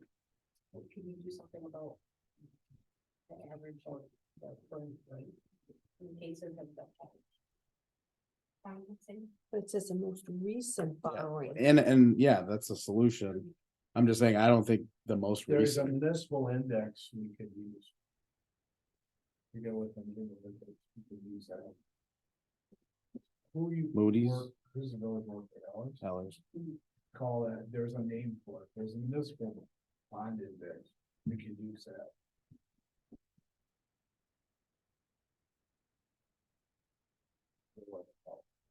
I mean, that's a balance. With these crazy interest rates, Mhm. I'm telling my kids 8%. My first house was 8.9. Ours was 8 and a The quarter. first house we Mine went was to, 15 and 3/4. it was 18% is what they quoted us for the first house before we got married, and I said, we're not doing that, so we happened to find it. Much more called for 9%. Not so much, Land call it. contract, it was like 3 months. All right, so, anything else? No, Mhm. I think this is good, and we have used you as much so. I think this Back- corporate seal is good. What? I think the corporate seal is good. Yeah. And we will, I'll do my best to get something out. Okay. Yeah, no, thank you. Thank you. For your patience. It was painful? Uh-huh. Yeah.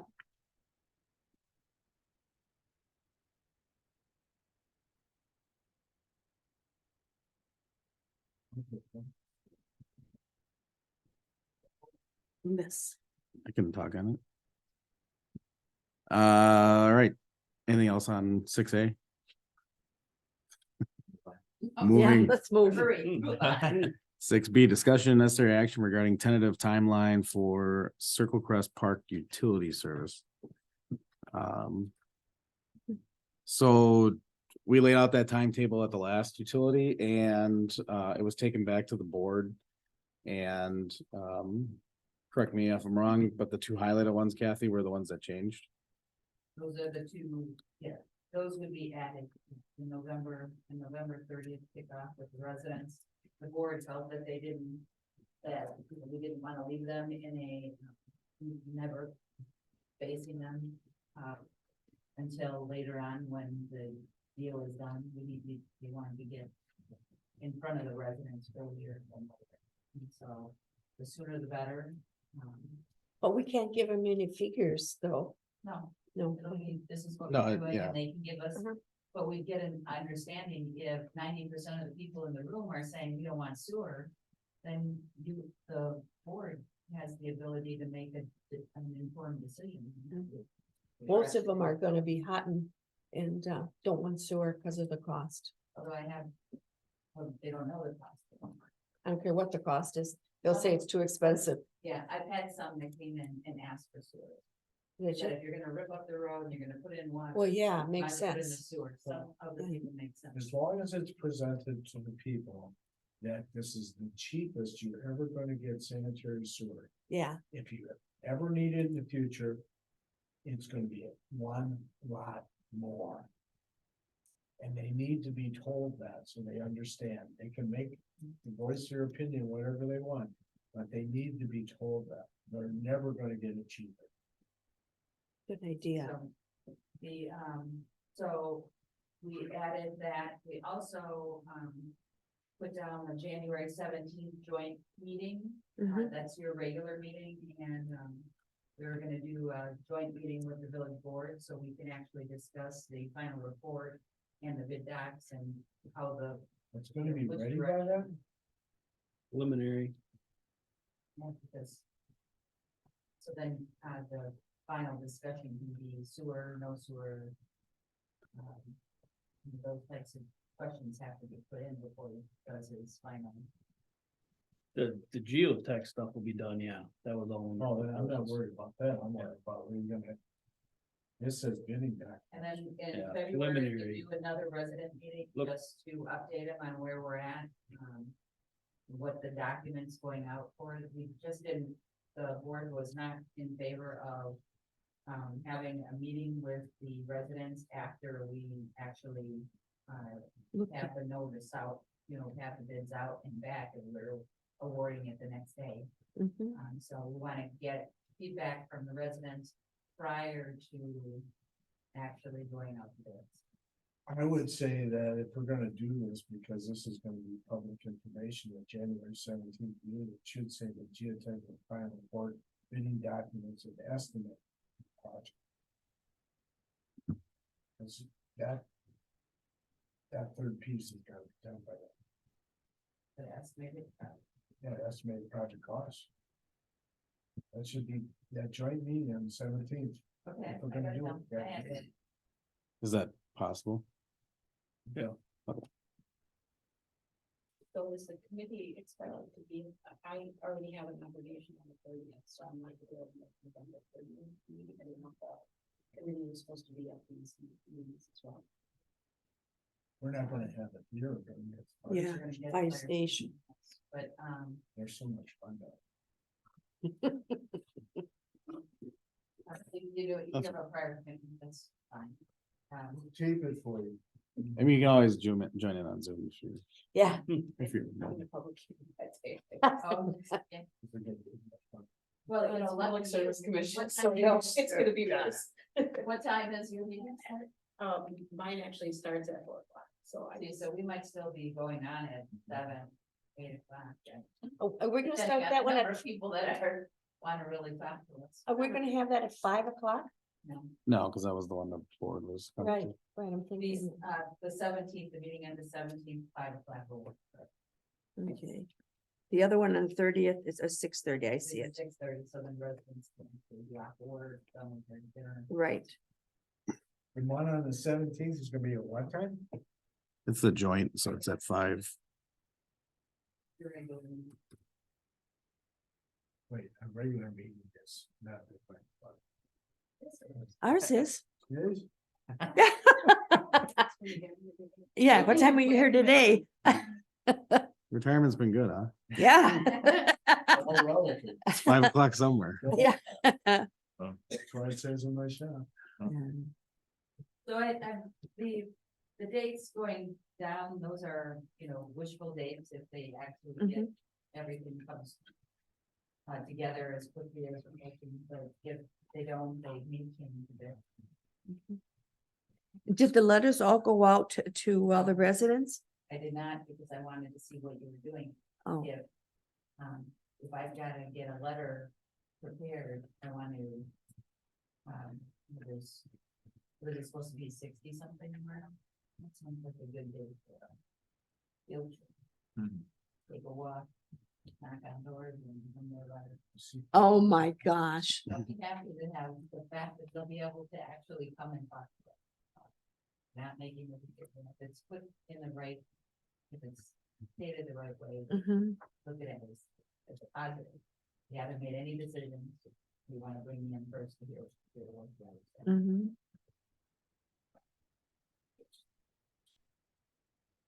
Like to get it, I want to get it in their hands quickly for a letter, so they can plan their, you know, plan to be there. If I put it in the mail, it's gonna take, you know, a week to 10 days, or, you know, months later, you know, according to the other gentleman. So- And how many homes are there again there? I don't remember. 30. In that subdivision, I wanna say there was 36 or 37. 140. Mhm. 40 houses. Yeah. So they're all pretty close. Yeah. Do you have a date when your geothermal is starting? We're waiting to get the Oh, just wait approval. for this first. I Yeah. wasn't sure. So I'm I'd like to assuming get we that need to letter. wait till the letters go out before Yeah. we can start, I but appreciate that, yeah, because it's gonna tell them that people are gonna start working. yeah, I'm gathering information, but I talked to ECS and they're out a little bit yet to start, so Okay, that's good. fine. Yeah, they get to drill that Thanksgiving Day. so. Very interesting. Okay. Are But you can we- okay with that? Everything okay Yep. with that?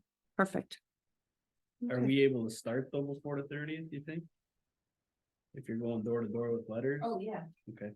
Yeah. Okay.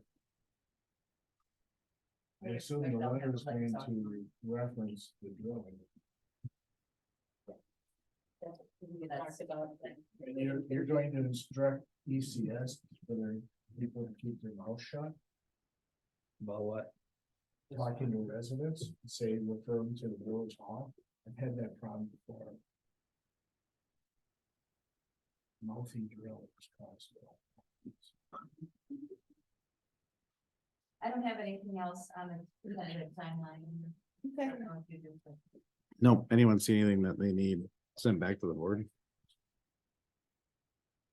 All right, hearing none, we'll move on. 7A, discussion necessary action regarding possible installation of speed humps along Batter John Drive. Joe, are you starting this one? Sure. So we have put the stop signs up since the last meeting, so that's all done. And then the discussion of speed bumps, humps came up, so just got some pricing and Kathy and I talked, and I think we kind of came to an idea that might make more sense, but obviously we don't have a price on that at the moment. But for a plastic removable speed bump, you're probably looking at roughly $1,200 per dual lane. You know, so if you only wanted one in there, yeah, maybe you could get away with, you know, say 1,500 just to fluff it with some other items that we might need, tooling, drills, whatever. But that's the removable thing, you know, you're not gonna put those in now and then take them out in a week, you know, that would be summer only, which kind of defeats the purpose if they're more concerned about student yeah. kids and school buses. So an option that we can just look into just for talk sake, is, you know, a paved speed bump or hump, you know, just because that can be permanent, you can plow over it and all that. And Mitch and I are gonna meet up, talk about 2024 paving here before the year's over, just to start getting the ball rolling on estimates. And it'd be a simple thing to just throw in there and have some estimates thrown around, and then we know what we're in for, because then they're there permanently. you can plow over them, you can make them plowable, you know, depending on how we do it, and you work with an asphalt contractor and go that route. So I just not a big fan of the plastic option. They have to babysit them and pull them out, you know, and deal with them twice a year. And they're not accomplishing the time that we're talking when school's in session, you know, which seems to be the more crucial time. So, and I mean, we don't need to ever do speed bumps either. I totally am okay with that too. It's just we're giving options. So that's kind of where we're at How today. many speed bumps are there recommended? I think it's um, your choice, but yeah, Maryland Said, Who's Maryland? the state. Maryland. the state of System Maryland. Oh. article. So we did some work, did some research in what New York does, if they do any, or, Maryland, anybody that's a snowy area, and Maryland actually had a document on their site that kind of told you exact, you know, they're telling the residents how they're put in. And and they said, not any closer than 500 feet, every 500 feet could go up, depending on the road, as far as one every 750 feet. And that, it shouldn't be on any curves, it shouldn't be close to any, it can't be across from anybody's driveway, and it can't be near the fence. Which in this case will never work for any of those criteria. Yeah, it's a tough situation. I'm sorry, this is the most ridiculous idea that these people have come up with, who have been on my front porch screaming at me. You needed to be here last week because you would have had fun. I know, Or last month. it is, I wish I was here. Mhm. This will not We're looking for you. solve the problem. I guarantee you this will not solve the problem. Doesn't it slow down? I mean, it slows down traffic when I go over the speed bump. It slows down. It will not slow down. I can look out my window at these intersections that they're concerned about. If their concern is, as it should be, about their kids, there's a real simple, non-cost solution to this that would solve all their problems. But they think that, I mean, What is it? Yeah, what is it? move the school bus stop 300 feet and pull it off the side road on our Devon Court where I live. All the kids would be loaded on there, no cars, they can blow through. Nothing that this will do will slow down those people from not stopping at those stop signs. I can look out my window 2 days after I got back from vacation. What goes through the stop sign? A school bus. And those ones that Joe put in, God love them. If I got a quarter for everybody that rolled right through those darn things, I'd double my committee pay. So so I did send a letter, you guys asked me to send a letter to the bus company and to the school district.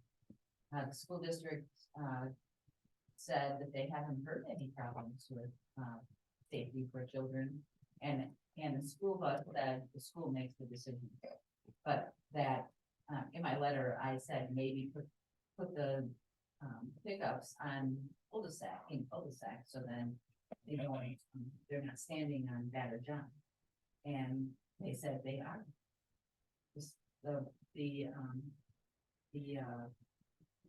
Who said Bus that? stop. Who said that they are? The, Bus company or the school district? the bus company. The bus stops right now on Batter John at 2 locations within 300 feet of each other. Both of those intersecting streets are cul-de-sacs. All they have to do, which will not cause any more problems for the school, the kids, or the bus drivers, is to drive into our Devon Court, turn the bus around in this huge cul-de-sac that I live on, go down there to the intersection and load the kids. They're not on Batter John Drive. But they're still walking on Batter John to get. They, Kathy, I'm sorry, there are no children except for 2 that walk. Yeah, you see a lot of cars. And 2 that walk live on the corner and is one of the persons who's my next door neighbor who has got this phobia about people running through that stop sign. And he's absolutely right, but I can stand on We my, can't do anything about their running through the stop sign. Right. We're just trying to make it safe for the kids. and this would solve the problem. All the kids stand after their parents are down there with their cars. They stand at those two intersections and the bus goes, moves 300 feet, loads the rest of them, and they take off. That's all it takes. I even suggested anybody that lives on Better John, picking up at their residence.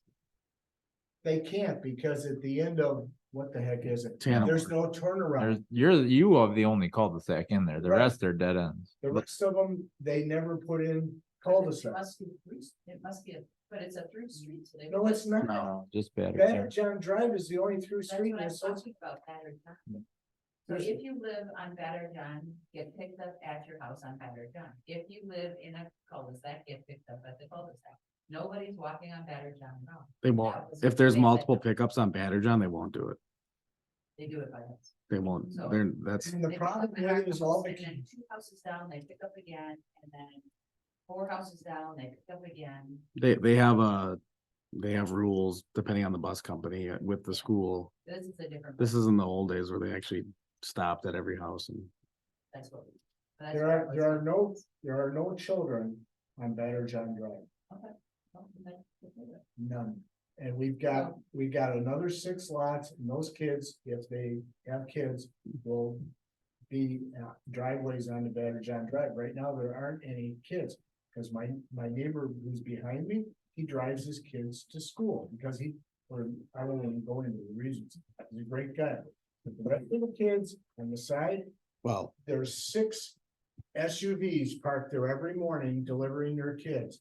And down on the street that I live on, there's 4. So, do you want us to continue looking at, speed humps for better? well, I mean, my only concern with this whole thing with the speed humps is that we need to have a warrant system to cover the entire village. Mhm. Cause next thing you know, anybody who lives in a Mhm. subdivision where they don't like where their kids picked up, it's now a speeding problem and They have the we're sitting here listening to 100 different reasons why they need speed humps on every road in the village. They have the same exact problem with Barnwood on the north side of Silver Spring. My niece and nephew live up there with 2 kids. They have the same problem. Right, and most subdivisions do that have a through street. Do we want, does the committee want us to look at it or not?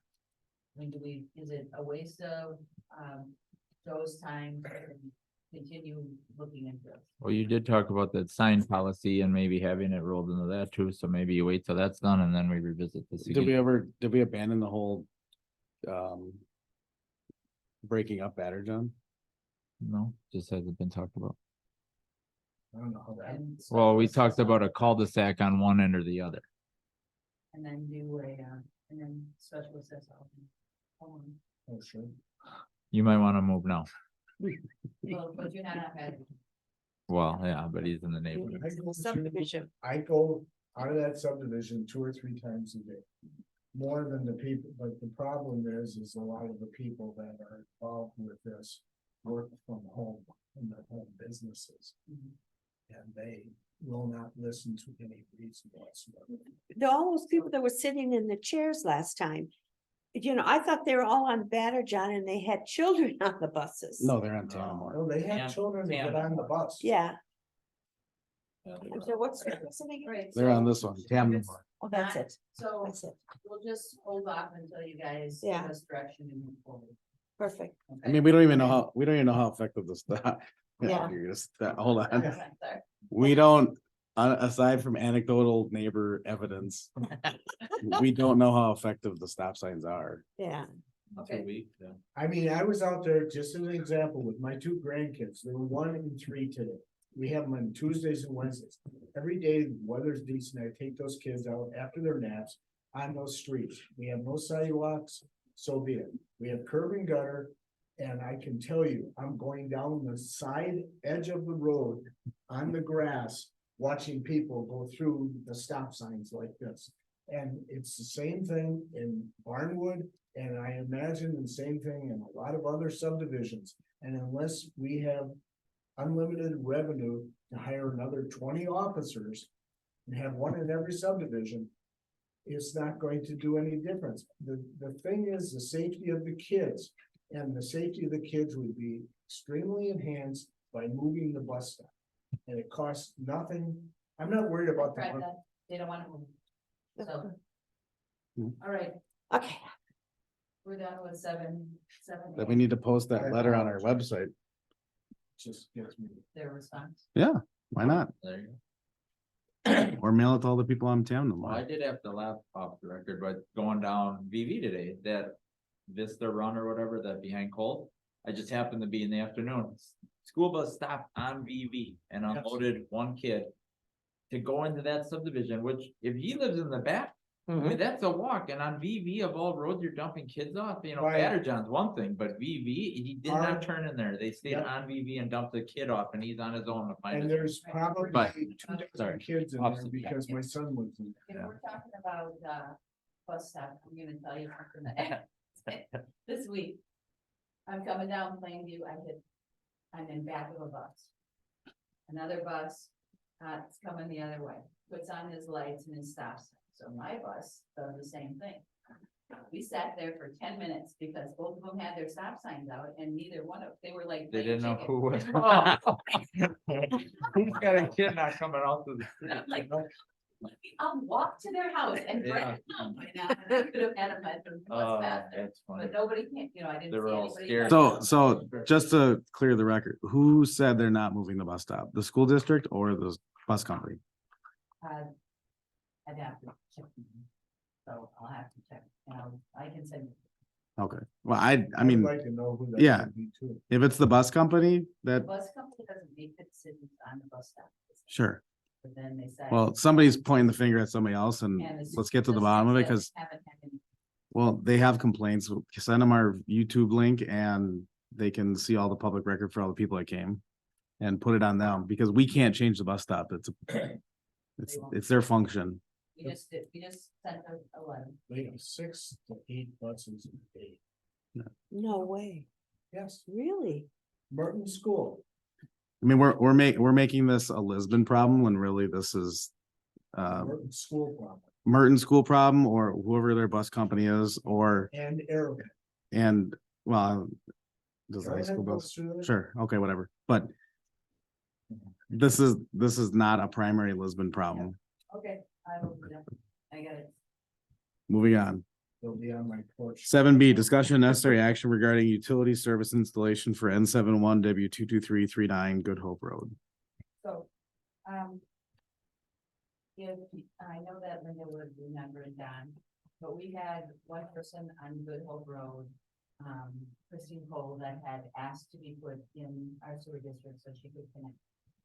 It took us a little while to get that all put together. We did finally get it so she could do it. We gave her a notice that she can move forward on it.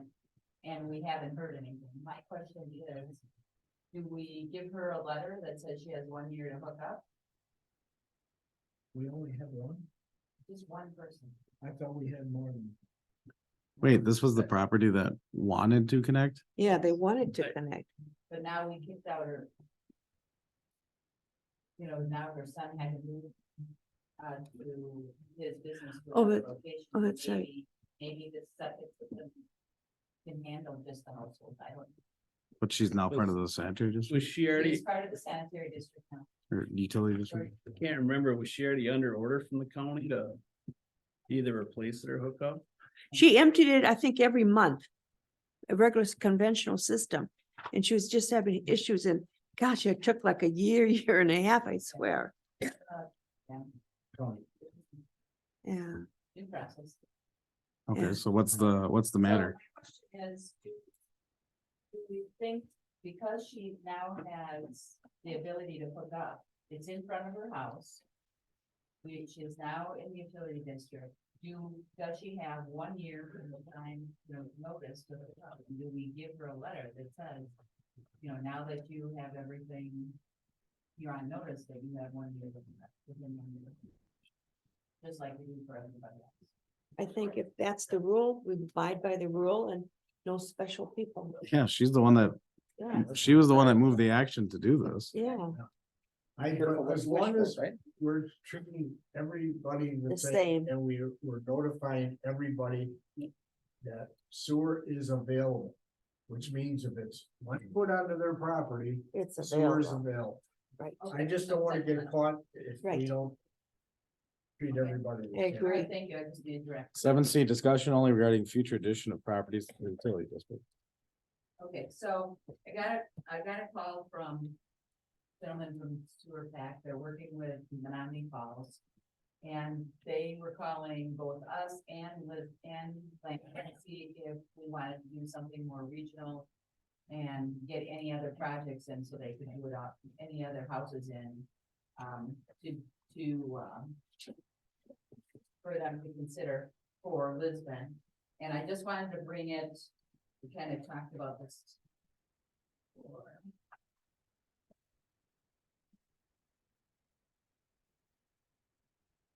They do it, so So they're, who's that? so putting people in the utility, or putting in the Sewer sanitary service. district. It's next to the, which ones are in and which ones are out of our sanitary district. The utility district. So these houses here. On town line.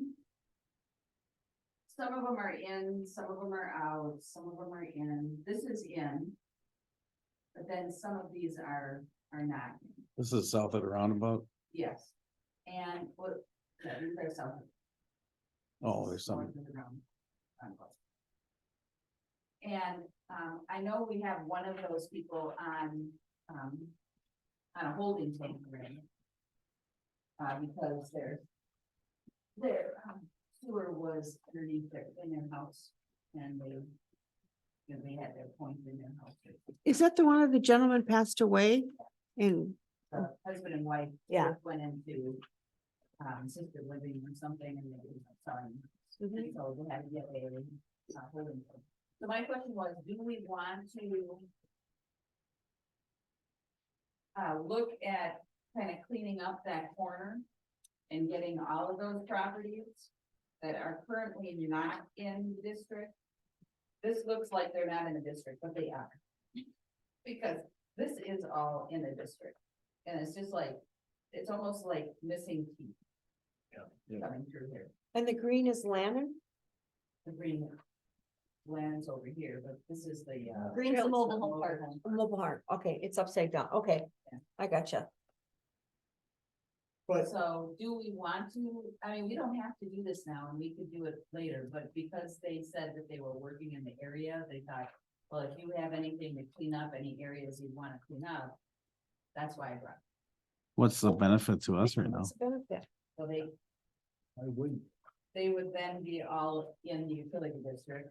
And so then when, if and when we brought in sewer to that area, we would, I mean, sewer is in the mobile home, but not in the property in the front. Are they doing facilities planning? What is sewer pack exactly doing? If they're doing facilities planning for the regional area. That's different than just cleaning up a map. I mean, there's big ramifications for one versus the other.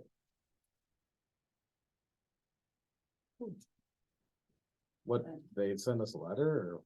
Just. I think it's cheaper if you're doing any properties that are you thinking of putting any properties in your, thinking your, Can they send us an official letter explaining their scope of project? Or ask I think. whoever's doing this, if they could come to our meeting. Because I'd like to know what they're exactly doing, because we're talking about apples and bananas. And if it's just cleaning up is one thing, if they're doing a regional, starting to look at a regional facilities plan, that's got bigger ramifications than just a couple of lots on Town Line Road. Now, I only mentioned the lots and town. Yeah, He did not. He just said, I'm doing work, we're doing work right now in Menominee Falls. We thought we'd reach out to Lisbon and Lannon to see if they were, since we're in this area. Well, yeah, they just send that whole corner around. oh, I mean, this could be, So I will give him a call and ask him to send a letter. I would like to find out who the person is. Find out exactly what they're doing. And what's the cost on our end? Well, cost is nothing. It's land use planning and what we're going to be when we grow up. I mean, this could be. I don't think it's that. I think it's just, they're working in Menominee Falls.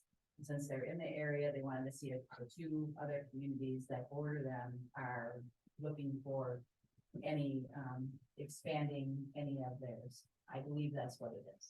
I don't think it's any regional thing. It's just that they were here in the area. They said they were doing work for Menominee. Yeah, let's get some official correspondence before we Yeah. take any. Agree. Anything else? All right, moving on, motion for adjournment, I make a motion to adjourn. made by Linda. Seconded by Joe. All in favor, say aye. Aye. All opposed. Motion carries 5-0 sure at have 7:10. Long meetings. We haven't seen nothing yet.